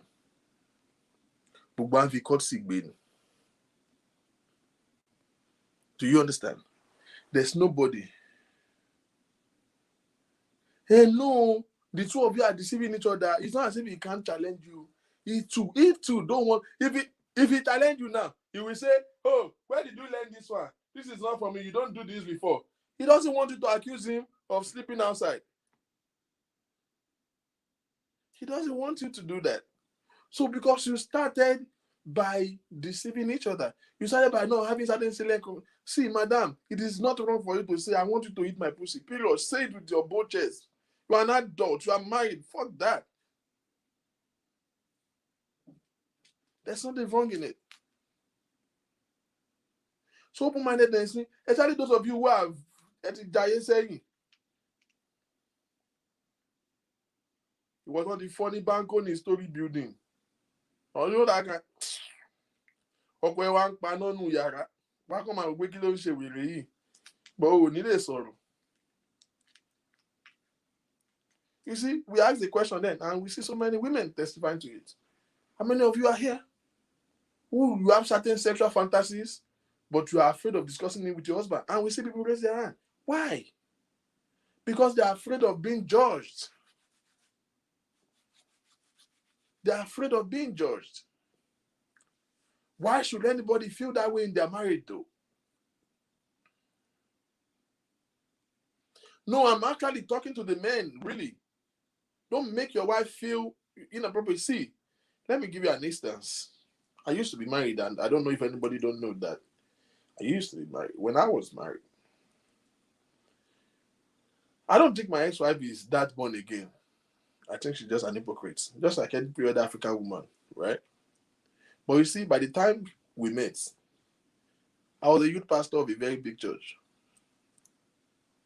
I was a Sunday school teacher. I was a choir master of a church. My choir is over 70 members. I have a band that travel all over Africa, countries, everywhere. Those days when we used to face music, you know. So when she met me, somebody who is like this, you see everything I counted in church. I was the administrator of the church.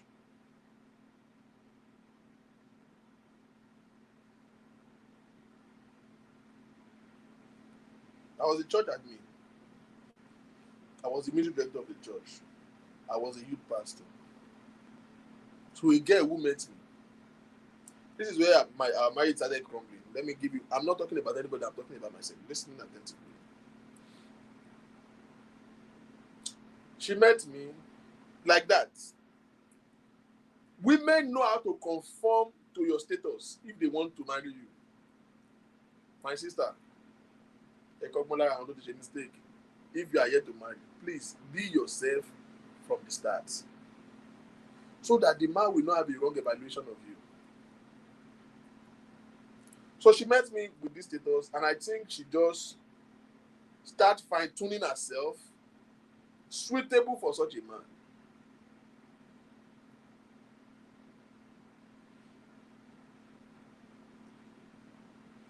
So, I mean, we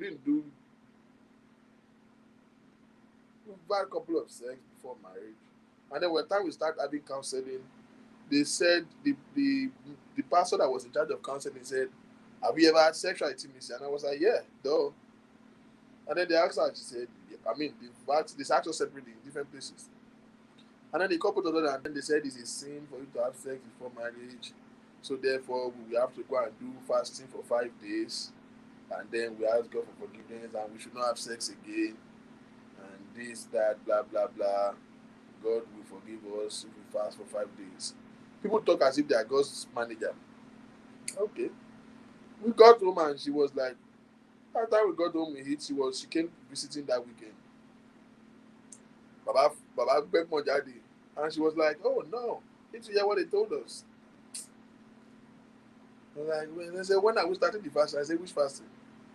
Emi o gbawe. He said, okay, pastors okay. I want to saw Emi o me lawe kankan gba. So I said, because I don't feel like I committed a sin.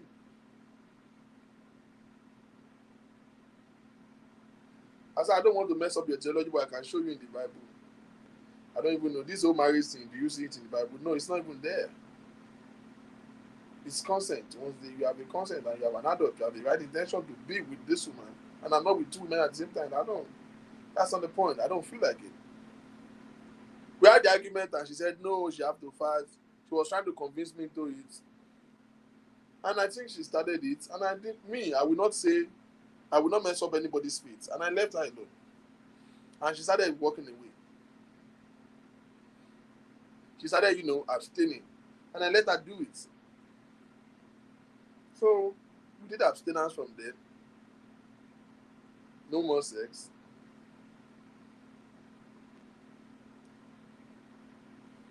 And then we got married.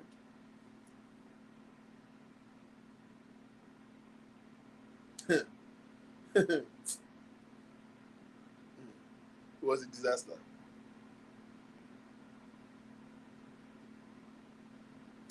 The crazy part is, first of all, she have dated men before me. I think she just feel like because I'm a church boy, she assumed. Because you see, the truth is that the first 6 months of our marriage, I'm shocking her every day. She just look at me like. And for me, I have a personal principle. I understand the efficacy of intimacy. I will not come to any woman to satisfy myself. No, it's wrong. When both people are coming into a sexual intimacy, your mindset is to please this person. So the man should seek to please the woman should seek to please the man. The pleasure is not go and please yourself. No. If you want to please yourself, go and fuck a prostitute. The ideation is to make this woman feel, feel good, feel elated, feel herself. And the woman is coming not to come and receive. Some of you will just come. Your husband you are the one that even wear pajamas and wear your lingerie. All to get your husband and it comes on you. All you do is to just lie down and this and says, okay, be abuaja. Ṣé dáadáa, ṣé ò ya wèrè, ṣé ò gbà síṣẹ́ ni, ṣé jìgólò ni. No, it's not doing it for you. You can't just be on the receiving end and you're just like this. Ṣé dáadáa, ṣé dáadáa. Kí ló ń ṣe ẹ́? Ọ̀gbẹ́ni bọ́n ṣe ń gbé wá dá padà. You don't understand. Sex is the real gbas gbos. Bọ́n ṣe ń gbas ìwọ́gan gbos. Ẹ kó gbà sí fún ẹ kí wọ́gan gbó yá dádì òyà yín gbẹ ìwọ́gan láìda. Èrè pa. Gbogbo tí wèrè tó rò káàkiri yẹn kò ní she's not for decoration. Ẹ kó máa bounce lórí dádì báyìí dádì jẹ́ wọn bí dákò lè shit. Ó ti gbá gbogbo àlùbáríkà rẹ̀ kó tó bọ́ta kó kí ló kù lẹ̀ fún side chick. What's wrong with you? You can't just be on the receiving end. The whole side is that if this man comes to the woman with the intention of satisfying her, and the woman comes with the motive of satisfying the man, that's what is called perfect connection. I've warned people to use earpiece before. I've warned people to use earpiece. I warned you from the start of this show that it's you. So let me tell you the story about my previous marriage, as I was telling you. So we got married, they all started off, okay, yes, they see people should not have sex, and then we stopped, and then she did all the fasting. I didn't fast before God, I can't lie. I didn't fast. So we got married. So, because somebody, imagine, I don't understand what she's thinking of, but because she met me seemingly almost like a pastor. I've been to Bible school twice. I was a youth pastor, I was a Sunday school teacher, I was the choir master of the church, I was everything. But you see, that is what she's seeing. She has forgotten, or she did not know, that this same me was an Ilia Philos, Supremos Combriadum Ilia Olumo. Y'all don't know what the hell that is. Let's not go there. I was an hierarchy member of the Kegites when I was in college. I was an high profile. We have gyrated anything. I work and not be stumbled. At damn below, I've never received those kataya, the kete of all the cases. Am I worried? You don't know that side of me, okay? She don't know that. What she sees is, yes, I decided to give my life a definition and I begin to have a relationship with God. You don't know that I'm coming from somewhere. I'm coming from somewhere. I've dated some girls who just be àwọn adónimáṣe gbọ̀ngàn tó yẹ pé tó bá ṣèdí bàbà not for. So the fact that I'm living a conscious life doesn't mean I don't know those things. I know them. And I wasn't even hiding it. But this is the problem. The only problem she had was that she wasn't teachable. She just assumed.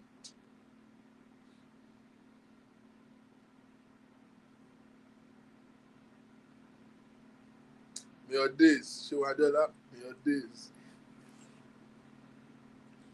You are carrying. Ẹ máa activate nǹkan tí ó dánú mi ọmọ Jésù ní mí nísìnyí báyìí oyè yín farabalẹ̀. Don't come and be starting what you cannot finish.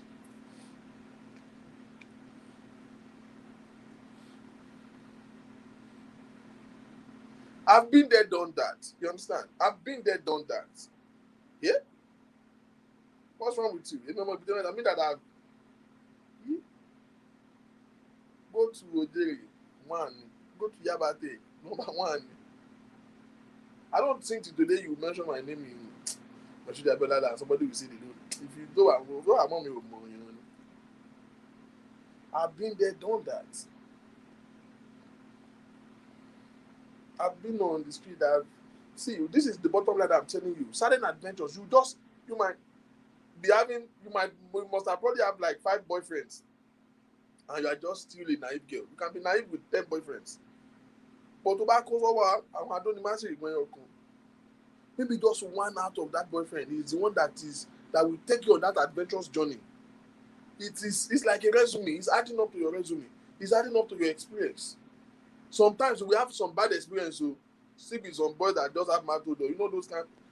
But there are some really good moments that you've had when you are single. There are some moments that stick to your brain. How many of you women here will be honest enough that even though you are 10 years in marriage, you still remember one ex? Just thinking about him can turn you on. You remember one ex and some moments you had. Why they activate? Ìgbà míì gan orgasm ex dey even further delay.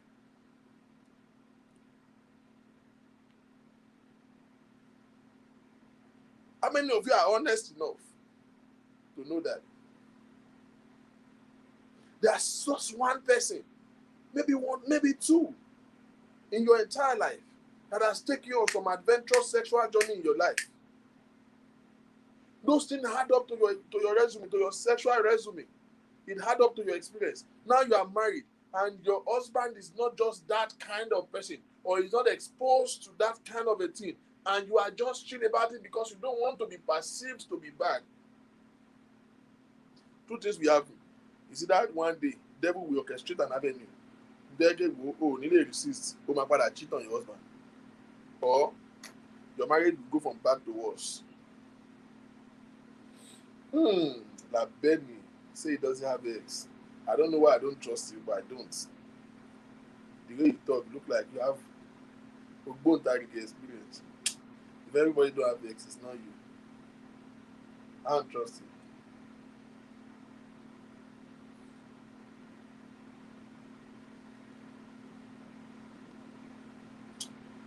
So I've been there, done that. So we got married. We finally got married. You remember that we've abstained. We've had sex before. We started the whole formality of engagement and getting married. The pastor said, "Oh, it's a sin. You guys should not be having sex. You guys should have to fast for 5 days." And then we did the fast. And then she did the fast. I didn't fast. And then she said she doesn't want to have sex. Me, I will never do what a woman don't want to do. Understand? I'm personally, I find it forbidding. I find it disrespectful for me to even convince you. I won't. You don't want to do it well, because I don't take pleasure in doing what you don't want to do. Let's say, okay, now because you don't want to lose me, so many of you, that's what you do. You say, I give you sex, I give you my body. Don't give him your body. You're having sex because you just feel like it's your obligation as a wife to allow him have sex with you. So anytime you feel good with him, you allow him. Anytime that you are not happy with him, you just close down your leg. So your sex, you have make your pussy a reward for service. Your pussy is not a reward for diligence. It's madness.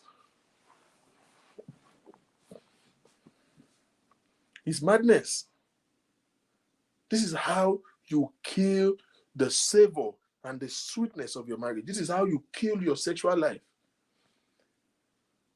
The whole bottom of this talk is to make you understand that sex is more mental than physical. Little things. It is a function of concept. It's the ideation in your head. Your husband just impress you and buy you stuff, or just pay children's school fees. So that night you will give him your body. The day he come late night, or you have an argument in the afternoon, you will say, "My for come here," so you will not give him your body. So your pussy is a reward for diligence. You are mad. Don't make a man feel that way.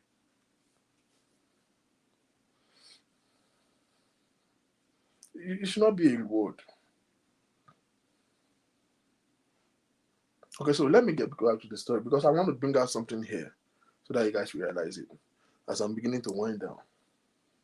I have all the time now. I have like a whole week. I'm going to be home before I get busy again. So we got married in this kind of situations. We abstained. Then we got married. And I think because this girl think I'm a church boy or I'm one pastor or somewhere, the way she even addressed me alone is pervasive. And I'd be like, kilo shele. So intentionally, I was becoming very wrong. I will say something in my house, and my wife would say, ah, we Christian, and I'm like, ninu later, ninu lame. I'm not even talking of sex, so I'm talking of talk. I'm on the phone with my friends, and she'll be like, can she be be Christian, rara? Be leader, you cannot be like, is this one normal?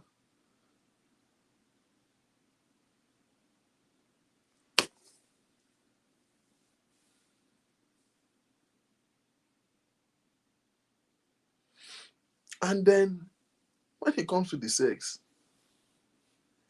any other thing aside from missionary is a sin to my ex-wife. And I believe she's lying. Yes, she will subscribe to maybe a couple of other things. But anything extreme, no.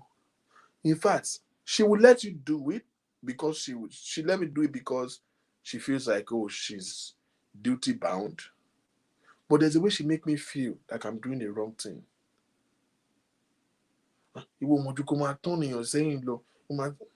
She complains about every damn thing. Some of you, this is the reason why you have killed your romance. Your mouth cannot stay the fuck up. You complain about everything. Whatever your husband you feel like is not doing right, you do it. Sex is an activity of both. Don't just sit down like a piece of wood and be on the receiving end. Do it. Or make him do it. You are a woman. Woman has that power. Make him do it. He doesn't know how to eat pussy. Sit on his fucking face. He won't push you away. Amen, somebody. I'll say it's child of God, Abby. You guys should. But I'm just being realistic here. My ex-wife, giving head is a sin. Taking head is a sin. Yeah, she will probably do some positions out of way he doesn't want to look pervasive. And I'm like, Shile. And I was lost. You know how long I waited to get married? I didn't get married too early in life. I look forward to marriage like Madoyati. Now I'm married and this girl is giving me roster. He's giving me like this terms and conditions. How? But guess what I found out? This same girl dated somebody before me that they actually were cohabiting for years. Mother, like, what are you gonna tell me? You've been fucking, like actually fucking all your life. What's wrong with you? Like, but guess what? She has conditioned her mind to think that this one pastor that she's getting married to. In fact, all her extended families, I don't know what she told them, but every time they meet them in person, they call me pastor, and I'm like, no, I'm not a pastor, though. I don't have a church. I don't plan to have one.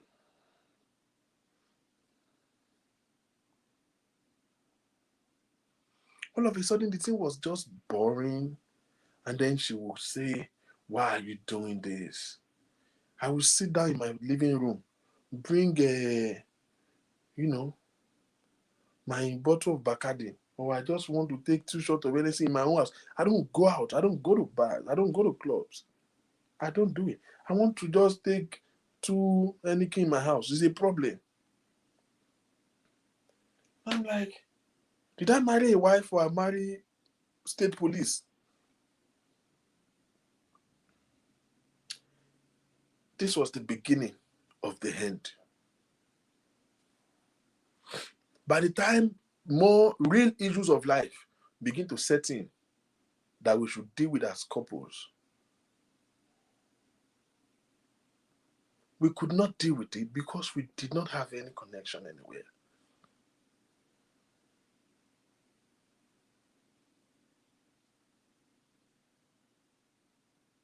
You know, because you see, real issues of life will come. Commitment, family commitment will come. Stress. There's an obligations that come with stress in marriage. When they come, it is what you have shared together that will keep you guys bonding. So you cannot undermine it. You cannot water it down.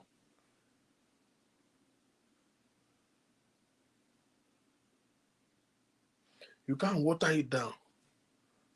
Who is this? Oluwabai Wishatani. Olori Adeyemi. How super life me not shaitan eroji. Ogo mi oko Jesu. I cover my bum bum with the blood of God. Kilo dejan ran see me. Adventure ko. Ultimate sash.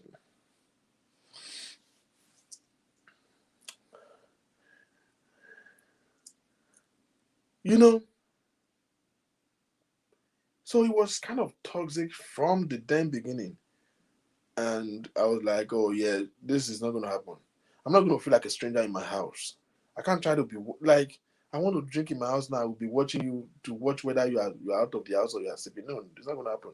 I want to have sex in my house. I'm worried about what she might like. She can just stop in the middle of it, like and say, "What are you doing?"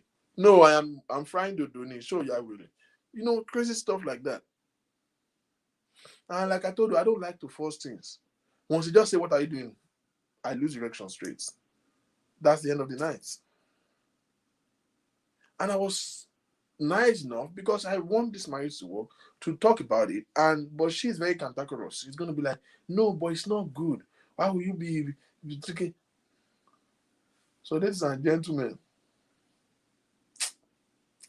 I live like 6.5 years of my life. Not getting ahead is a disaster. I mean, I'm not saying that is like a prerogative. It depends on who you are. I'm just being goofy right now. But fuck it, I like that shit.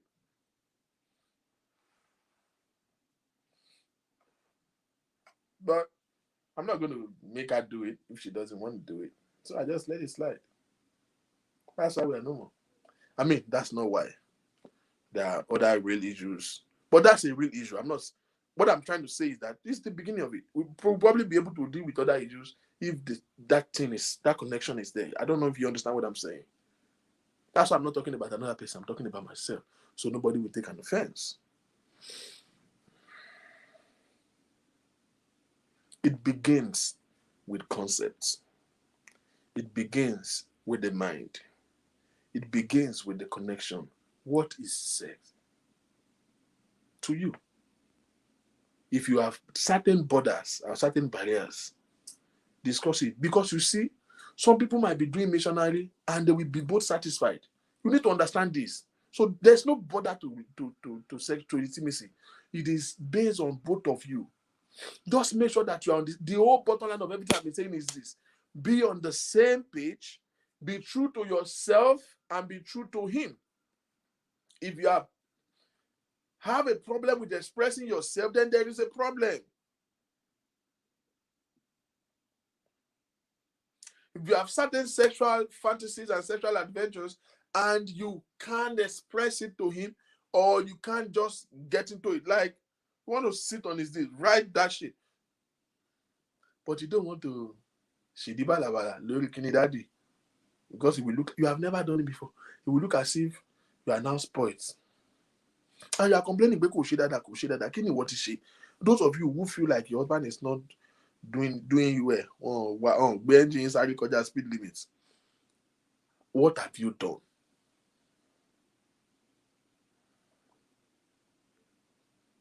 How well have you, engaged him? Don't just sit down there and feel like he's a man that we started. I hate it when women say, eh, I'm not, bad man, so rubbish talking. Eh, what's the word now? I'm not satisfied yet. I'm not there yet. But mọ́tò lọ bàbá ẹ̀ kó máa lọ. No, now.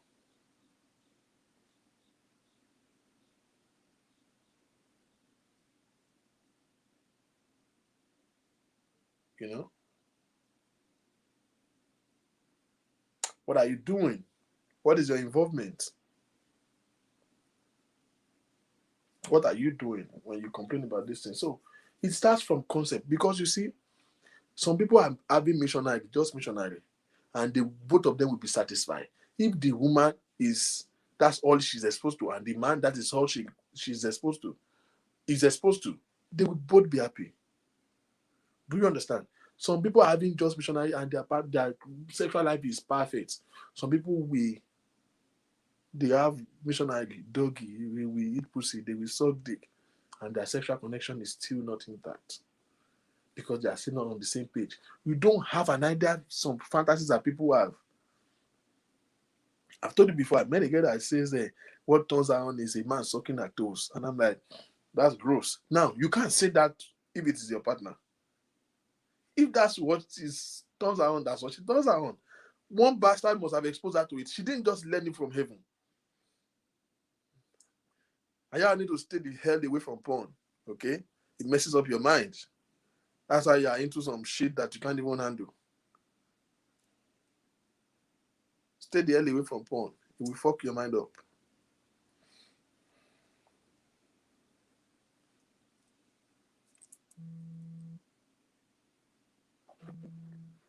Is somebody actually calling? Okay, it's not a calling show. I'm like, I'm done. We'll continue. Today's Wednesday. I'll be right here on Thursday. I have the luxury to be here every day, actually, but I don't like to do that.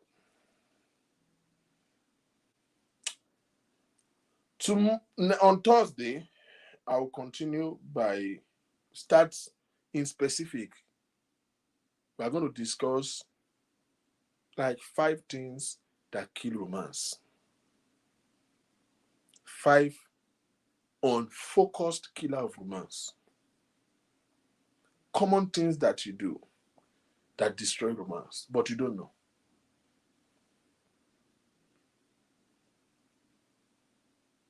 Four major killer of romance.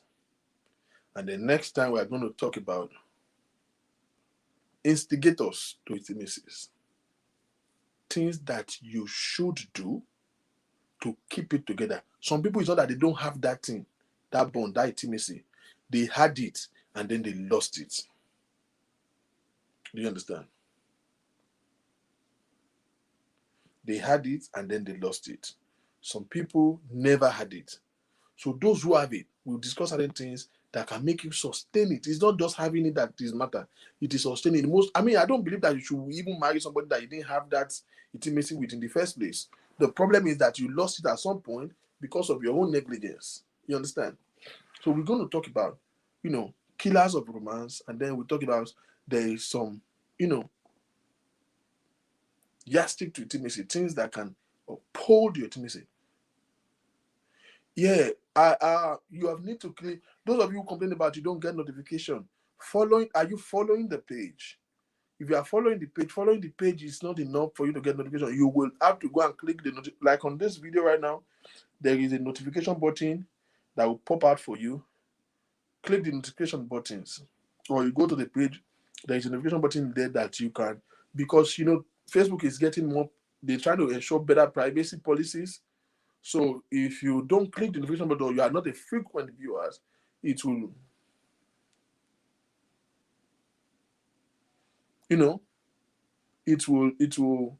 you might probably not be notified.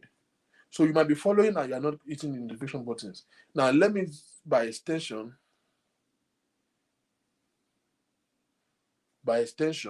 make this to us. In the last, I've not been doing shows, right? I've just been maybe making videos, 5 minutes video and just upload. But in the last 2-3 weeks, we've grown. The page has grown sporadically. I don't know what's going on. I don't know what happened. But I'm not doing, but we've grown and we're about to hit a major, threshold in the numbers. And I want to beg all of you, if you are watching, you are watching show on this platform, you are following this way, and you are not yet following us. Why? Why do you want to go to fire? Why? Go and follow the page. Not click. So many of you actually click the notification button so you are always notified, but you are not following. Go and check whether you are following or not. So many of you actually are not following. You are just notified for these programs. This, it can be a little bit confusing.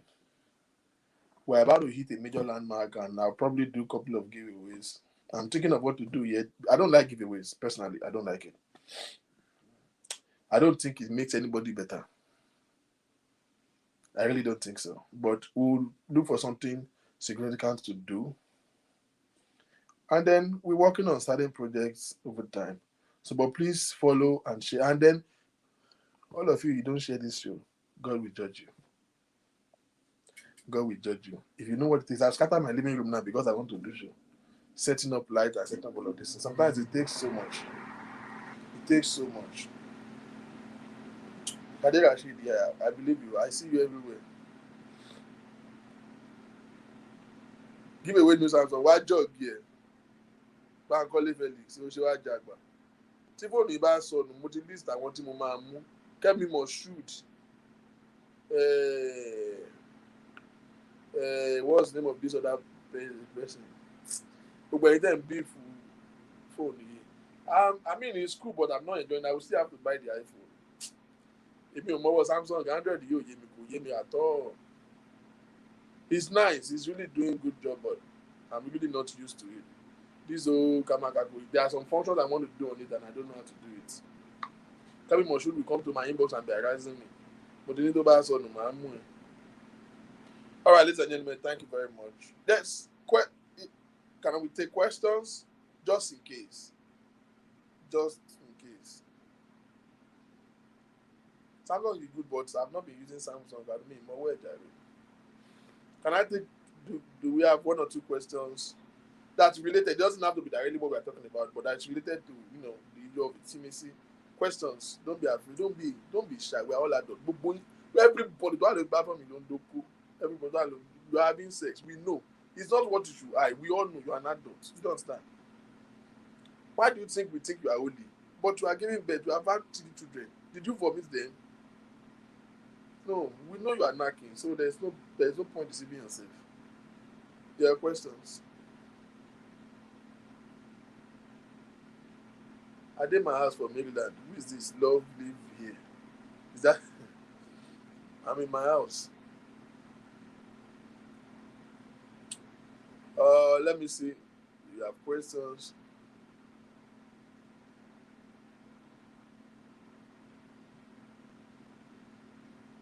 Click the notification button, likes, share. You guys, you know I can see who is sharing. I can know when somebody shared the show. You don't know every time we say share, you refuse to share. That's why I don't come often again.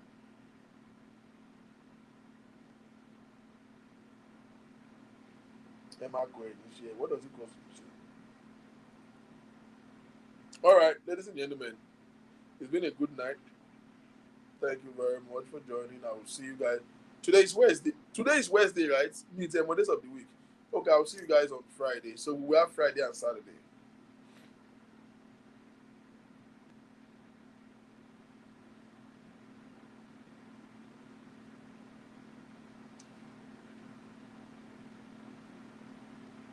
CAC pastors, as the youth has really stuff happening.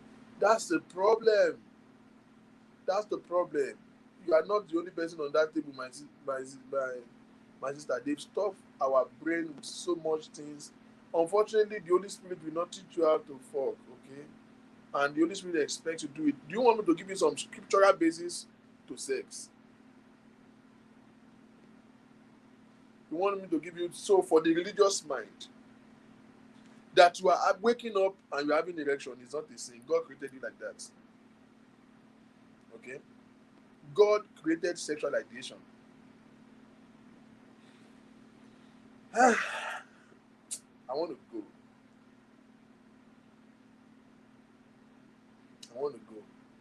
I could have shown you some scriptures. You know me, I'm a Bible student, so I will show you. Life have to be balanced. Some people say, you are talking like you're a pastor. How you doing? I am still I'm not a pastor anyway. I don't like anybody call me that, but I'm a child of God. And I know the basis of the word of God. I know the provisions and the will and the love of God concerning mankind. Understand? And I am justified in my spirit that I'm doing the will of God. I am walking in His perfect light. I don't care how you feel. What you feel is your business. It is a fool that even try to justify his salvation. Because I am not saved for you to prove. The Bible says the Spirit itself bear witness with our spirit. This once the Holy Spirit did not remind your spirit, you are doing right. My mother is calling me. Egba mi, something will show you. When I came with him, Miss Yang. Hello, ma'am. Yes, ma'am. Ekale.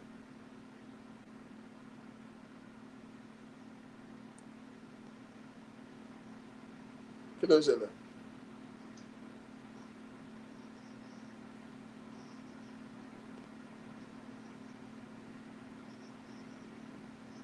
No, ó ti pẹ́, ó ti pẹ́. Gbàgbọ́ àdúrà. Ṣé ẹ rí àláàtì lónìí?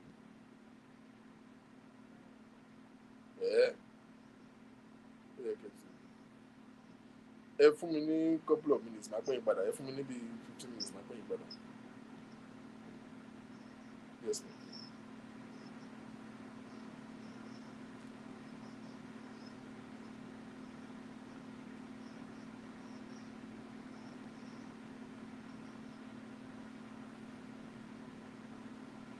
Damn, I thought she saw.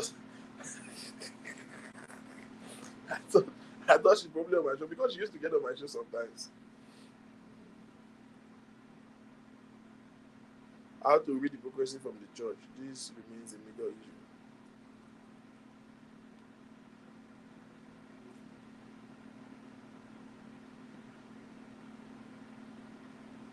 Hello? Hello? Hello?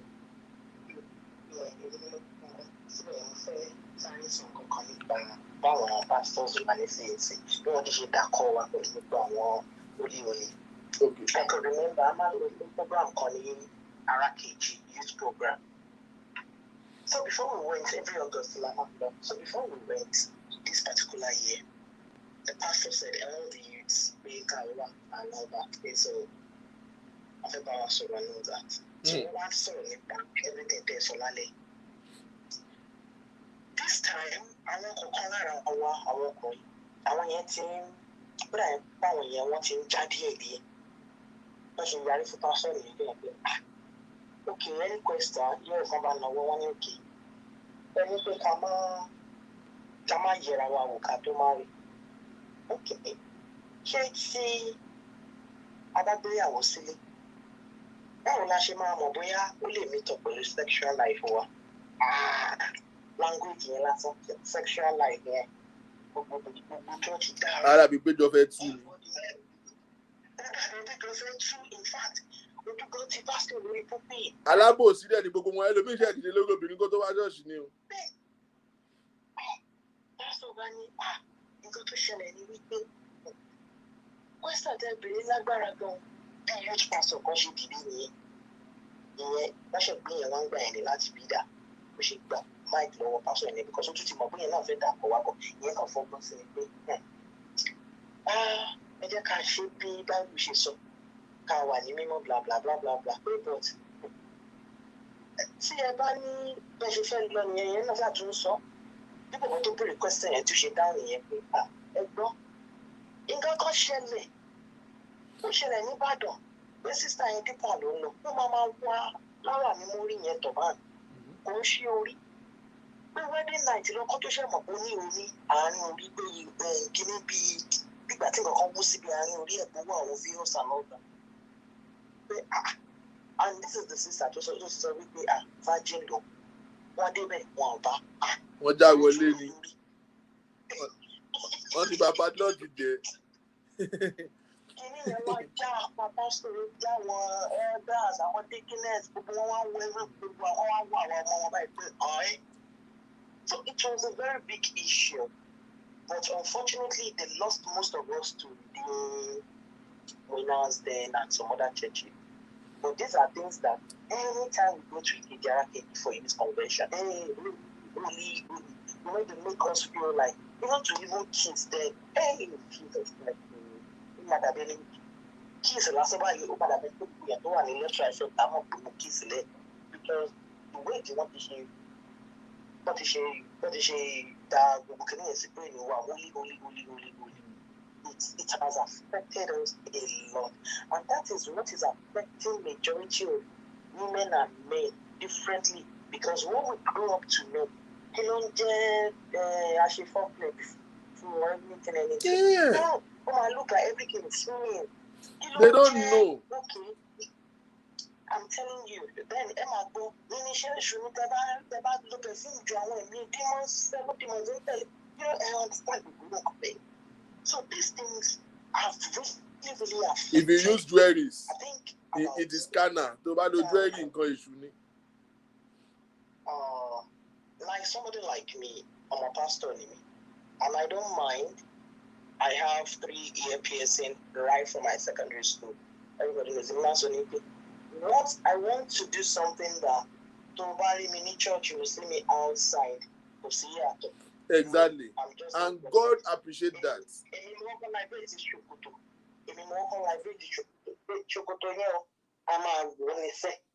Till now. So these are little things that really matters in marriage these days. Because at the end of the day, a lot of marriages went south due to all this due to ignorance. They are so ignorant of all this. No, or committing backslide. Hey, you know, these are things that we need to really look into. And our pastor, Duan Ben, is saying what they do is much more dangerous than what is happening.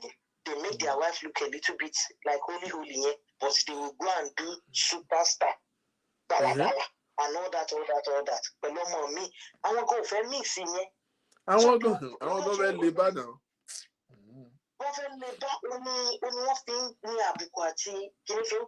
Because they can't but do without this. Then why are you showing away from it? And introduce a Simami Gio. Yes. And leave other people. So, in fact, Black Sheriff, which is second sermon, third sermon, is actually. Thank you very much. Bye.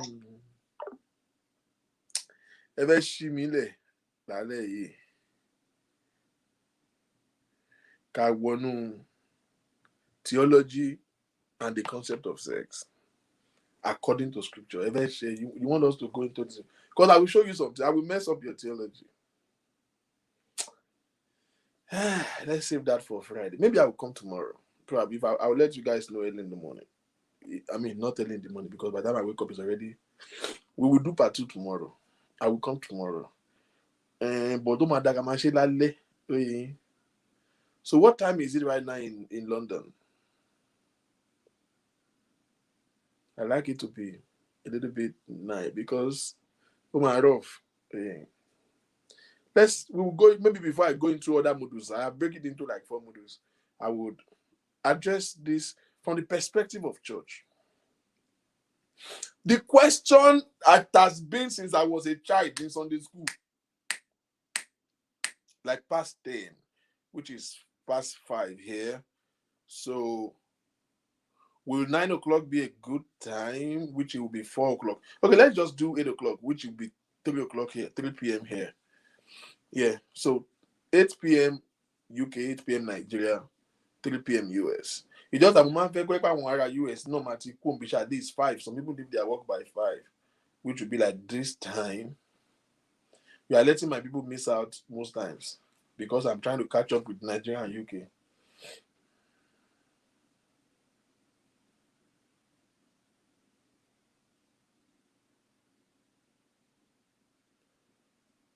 This question about you people should not have sex before you marry, it has been since I was a child. Do you know that no pastor has been able to answer it? Ask them to give you scripture for it. They don't have.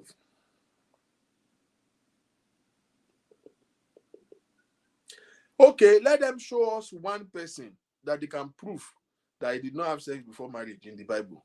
So who draw that law if it's not in the Bible? When Abraham would take a wife for Isaac, it was even a hookup. How many of you know that when Isaac want to marry, it was a hookup? Isaac did not even know the wife. He didn't even toast her. Abraham sent his servants to go into his own city and go and look for a woman for his son.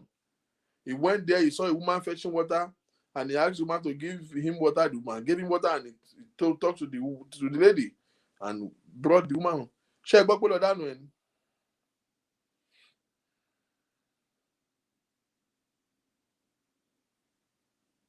No, Colorado. It was a hookup.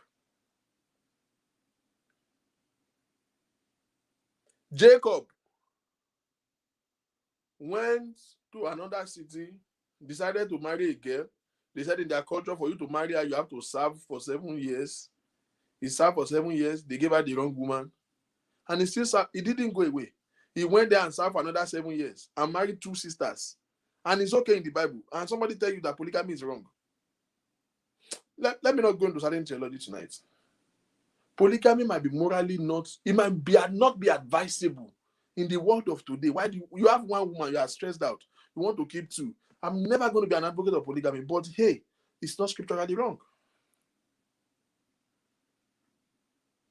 Okay, well, thank you. Let's go there. Hebrews 13:4. What does it say? Let's start from 1.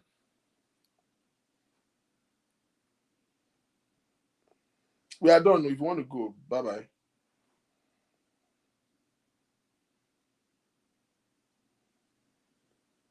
Only for the church people now. Hebrews 13. Let's read from verse 1.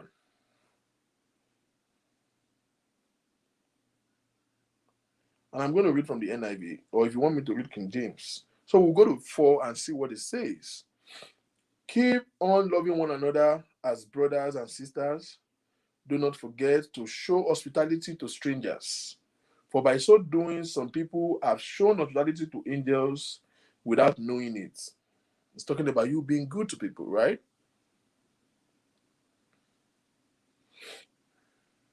Continue to remember those things, those who are in prison. How many of your pastor asked you to follow all of these ones? I'm reading now. Verse 3. Continue to remember those that are in prison. And if you were together with them in prison, and those who are mistreated, as if you yourself were suffering. Treat prisoners, remember them, and treat them like you are a prisoner yourself. That's what it says. 4. Marriage should be honored by all. Did he say by the couples? By all. And the marriage bed kept pure. And the marriage bed. Excuse me, ladies and gentlemen, if you are not married, which bed is the married bed for you? This scripture here is talking to married people. Hello? So when you can't quote this for a single, I'm going to read it in King James. Marriage should be honorable by all, and the marriage bed kept pure, for God will judge the adulterers and all the sexual immoral. Now, do you know by dictionary meaning what is called adultery? Somebody that is not married cannot commit adultery. I am not legitimating it. I'm not saying it is good or bad. It's personal to you, but it is not a sin. This scripture that they are quoting is not an applicable scripture. The married bed kept pure, for God will judge the adulterers and not. Now, adultery, what is called adultery, is somebody who is married and having extramarital affair. So if you are not married, you are not, you can't commit adultery. I've argued this many times. Keep your life free from love of money and be content with what you have, because God has said, never will I leave you, never will I forsake you. Paul, speaking here, was just speaking in general terms. I mean, there is an argument that Paul is not the one who wrote this book of Hebrews, because the book of Hebrews is the only book that the author is not defined in the Bible. We don't know who wrote the book of Hebrews till today. We just assume that it is Paul, but here, some people say it is Paul, some people say it's not Paul, But they believe that it is Paul because they hated Paul in Hebrews. So we believe that he sent the letter to the church in Hebrew, but he sent it anonymously because they don't like him. So if they receive a letter from him, they will probably not read it. So he sent it and he hid the author of the book. Unlike every other book he wrote, he will say, I, Paul, to the church in Ephesus, which is the book of Ephesians. I, Paul, write. To the church in Corinth, I, Paul, write, which is the book of Corinthians. But the book of Hebrews, the author was anonymous. But we assume it is Paul. Now, he's just admonishing the church on several other things. You see, he's talking about prisoners. He's talking about this. He's talking about this. He's talking about that. Okay, very good. Somebody raised a very vital point. If you are not married and you sleep around, I like your phrase, around. It's called fornication. You are very correct. But what if you are not married and you have one partner? Is what?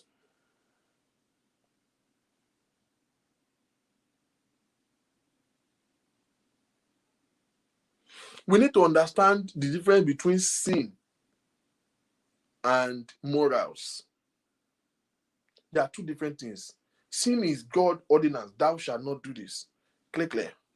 It's different from what is the Jewish culture and what is the British culture who introduced Christianity to us and what is the African culture. We have mixed so many things together and we call it a sin.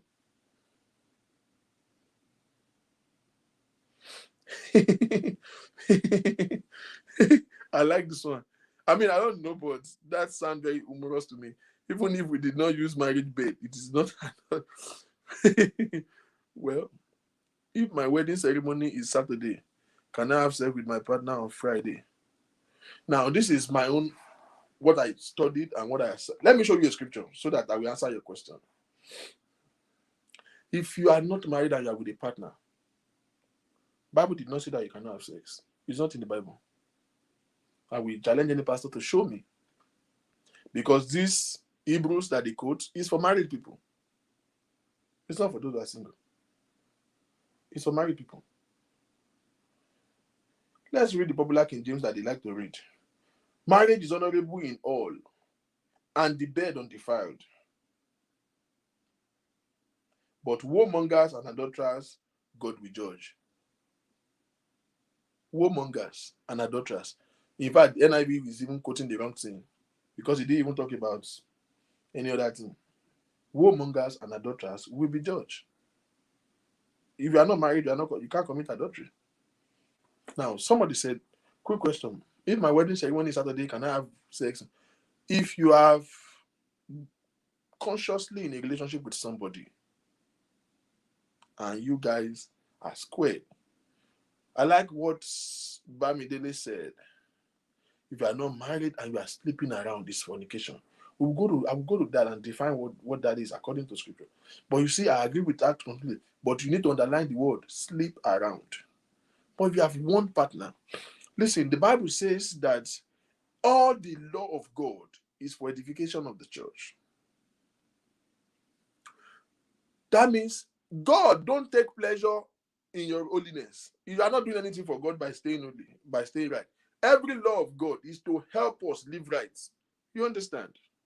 It's just like you breeding a dog and you don't want your dog to eat certain things because it will make his stomach run. You understand? You don't want your dog to shit in certain places. You know, the way we breed our dog and train our dog, that's the same way. God created us and he loves us. So his law are born out of his love. Because he doesn't want us to miss it, he wants us to live right.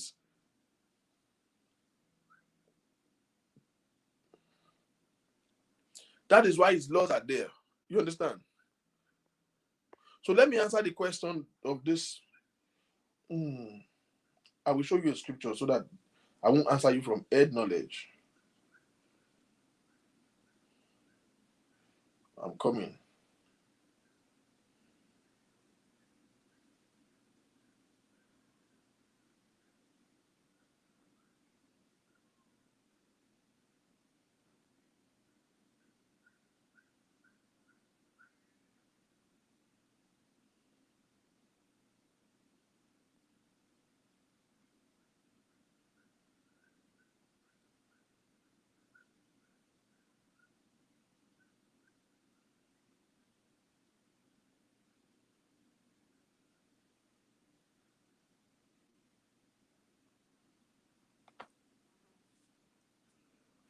1 Corinthians 7:36.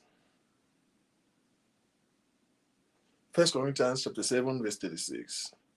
I saw your question by Felix Bankole. Will get there. 1 Corinthians 7:36. I will paste it. Let me look for which one we. Let me look for Amplified so that we use a common English that we have.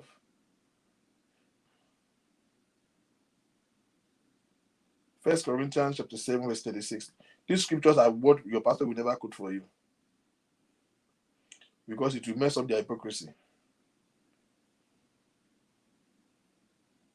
Let me pin this right here.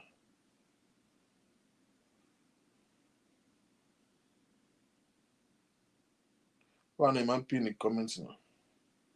You know, if I pin it.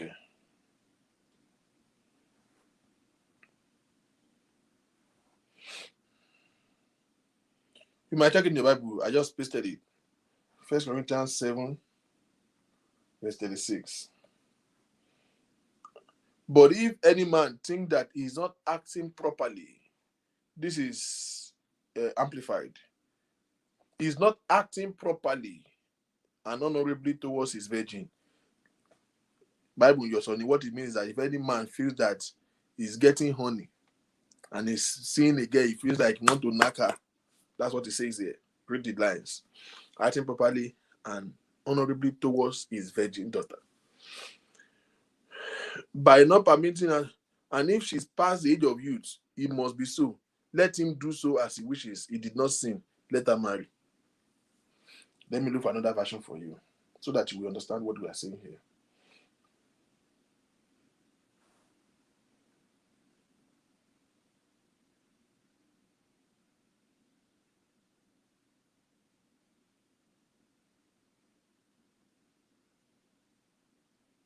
Let's look for the official Bible. 1 Corinthians 7:36. Official Bible, King James.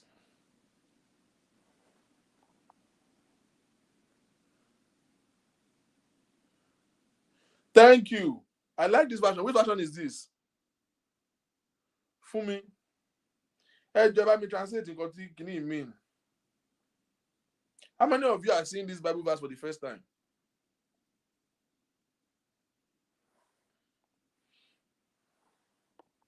If anyone is worried that he might not be acting honorably towards the virgin that is engaged to,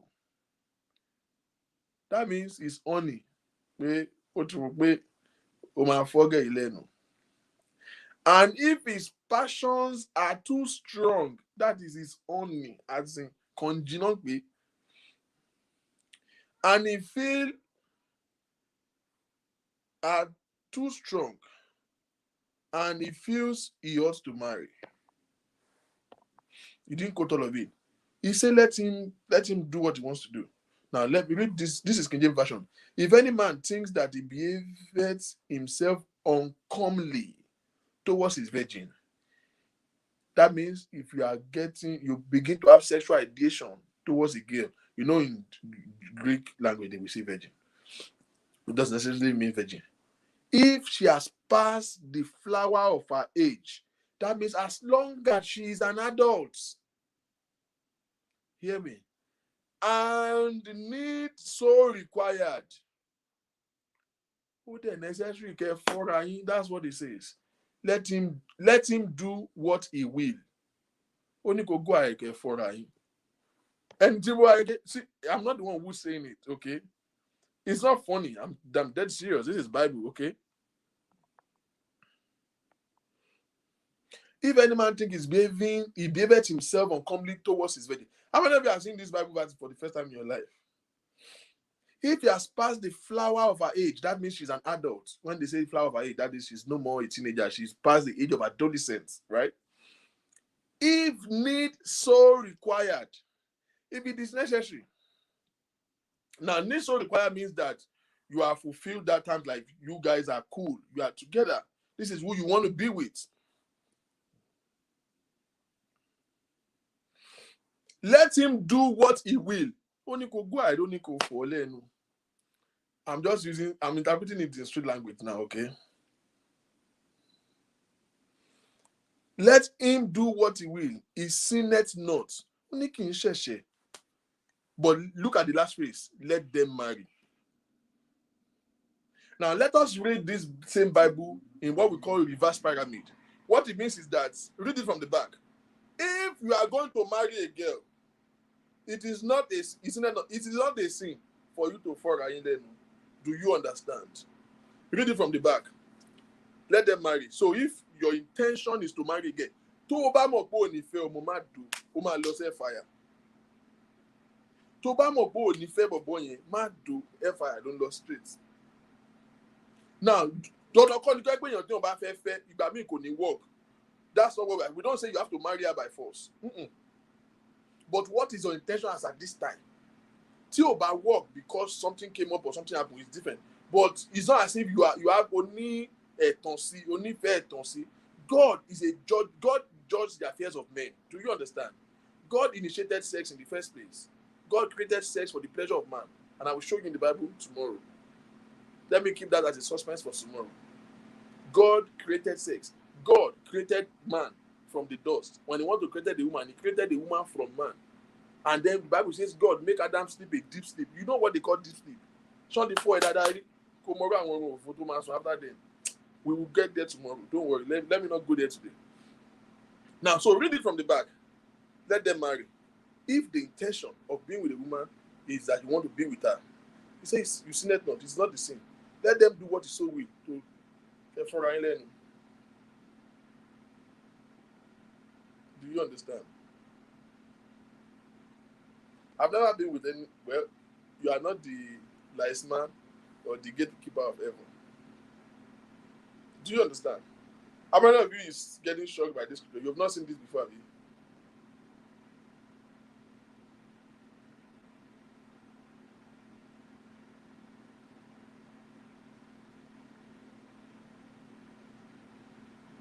So, back to your question for me, whatever that is. Does that answer your question? That scripture is just an answer to your question. Bankole Felix, what of those parents that are not married and they are with children? Did they commit fornication? No. No, they did not. In fact, I have had a pastor that says that if two people who have been, they were never married by marriage, but they have children together, want to be more free, want to they will both go to hell because they have not done wedding. Ladies and gentlemen, wedding is a ceremony, nothing else. What is called marriage is a mutual consent between two people to be with each other. So don't you ever fool yourself to say, you say they are not married. No, they are married. They are together, they live together. They are so connected. What are you talking about? Ìgbà wo ni Isaac ṣe wedding? Ìgbà wo ni Jacob that tó fẹ́ two sisters pọ̀. He served 7 years to marry another one, served another 7 years to marry the second one. 2 sisters, siblings. If somebody do that in the Christianity of today, we did not judge him to death. But Jacob, and they read it to us, Jacob married 2 sisters. Jacob married 2 sisters. And it was okay. But you break up with your ex-boyfriend and marry somebody else, they are looking at you as if you are going to go to hell. Stop deceiving yourself. God is not a wicked God to create you and create you with sexual ideation and will still punish you for having it. Oh, somebody said Jacob was not a Christian, but they have a relationship with God. I don't understand what you mean by Jacob was not a Christian. Okay, well, because you want to go into the theology of Jacob, there was no Christ before then, right? Is that what you are saying? Because Christians actually emerged after Christ, because the disciples of Jesus were the first that were called Christians. Is that what you are saying? Well, that Christ was sent to the world by who? By God. The Bible says, Hebrews 13:8, Jesus Christ is the same yesterday, today, and forevermore. So don't let any New Testament sycophants tell you about, those Old Testament you can discard their doctrine because they are before Christ. No. Hebrews 13:8 says, Jesus Christ is the same yesterday, today, and forevermore. So, Isaac and Jacob is the same God of Jesus. Jesus was sent to the world by that same God. The Bible says, and Jacob had an encounter with God in the place where he put a stone and called the name of this place Bethel. And when he was returning back, and God has blessed him, he returned back to Bethel and he worshiped God therein. What are you talking about? Is it not in the same New Testament that the Bible says, and Abraham believed God and it was accounted unto him for righteousness? The same Abraham. And they tell you that the Old Testament is not, you should not make it a standard. It is the one that doesn't support their mediocrity. That they is okay. But if it doesn't, if you quote the Old Testament for when they want to buttress their mediocrity, they will tell you, oh, that is Old Testament. What I mean is that the Old Testament never condemned what Jacob did. The New Testament should not. Jesus Christ said, I have not come to abolish the law. Jesus didn't come to take it away. He said, I have come to make it better. Just make it simple. Instead of having 12 commandments, I've only given you 2. What is the 2 commandments? Love the Lord thy God, love your neighbor as yourself. If you can fulfill those 2, you will live right before God. I summarize the whole 12 commandments into 2. It's the same God. The same God that Jacob worshipped. And he married 2 siblings, and he wasn't an enemy of God.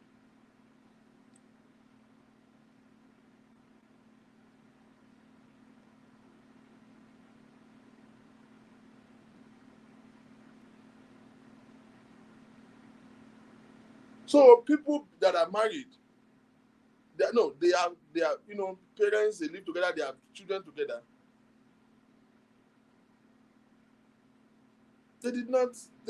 Anybody who says that they will go to hell or they are not committing any fornication. They are together with each other as long as they remain faithful to each other. That's it. God, the law of God is to order our life to do the right thing. It's to shaping our life. The law of God are for us. The law of God is not to punish us. God is not interested in punishing anybody. God's law is to make us better. The more you can fulfill God's testament, the more your life will be better. It's not because God is blessing, it's because your life will be shaping. Nígbà tó bá jọkùnrin tó yẹ kó fèsì ìyàwó ẹ nìkan, o náwó fọlọ́ṣọ́, o náwó owó adúró sọ́wọ́ ẹ, is a natural law, kì í ṣe blessing, o náwó wèrè síta ni. So at the end of the day, who are you doing a favor? It's not God, it's yourself.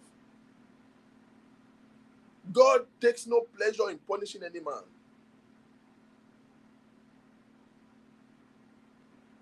So I don't know anybody who tells you God will not punish you for having sexual ideation that He actually created in you. Some of you, let me ask you a question. How many of you have been running inside church before during service? You are just inside church, service is going, you just think of one rubbish and you are having election. People will not say the truth. Don't worry about it. And your heart will start feeling as if you have committed a sin. You only think of something. You did not do anything. You just think. You just think of it.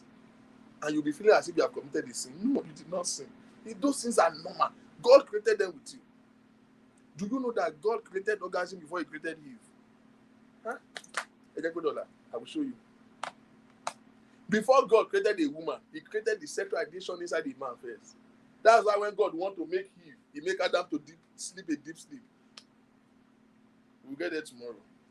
The pastor don't teach all of these things. Ladies and gentlemen, good night. We'll get there tomorrow. Don't miss it tomorrow, okay? But I'm allowed. Come with your daughter. In fact, invite your pastor. You know I'm very open to controversies. Thank you very much, ladies and gentlemen. It's such a good time. And many of you get one thing. My utmost desire is that you guys, we can all have a chat room and discuss together. And we can just take one thing that can better our life. Thank you very much for joining. I'll see you tomorrow. God bless you.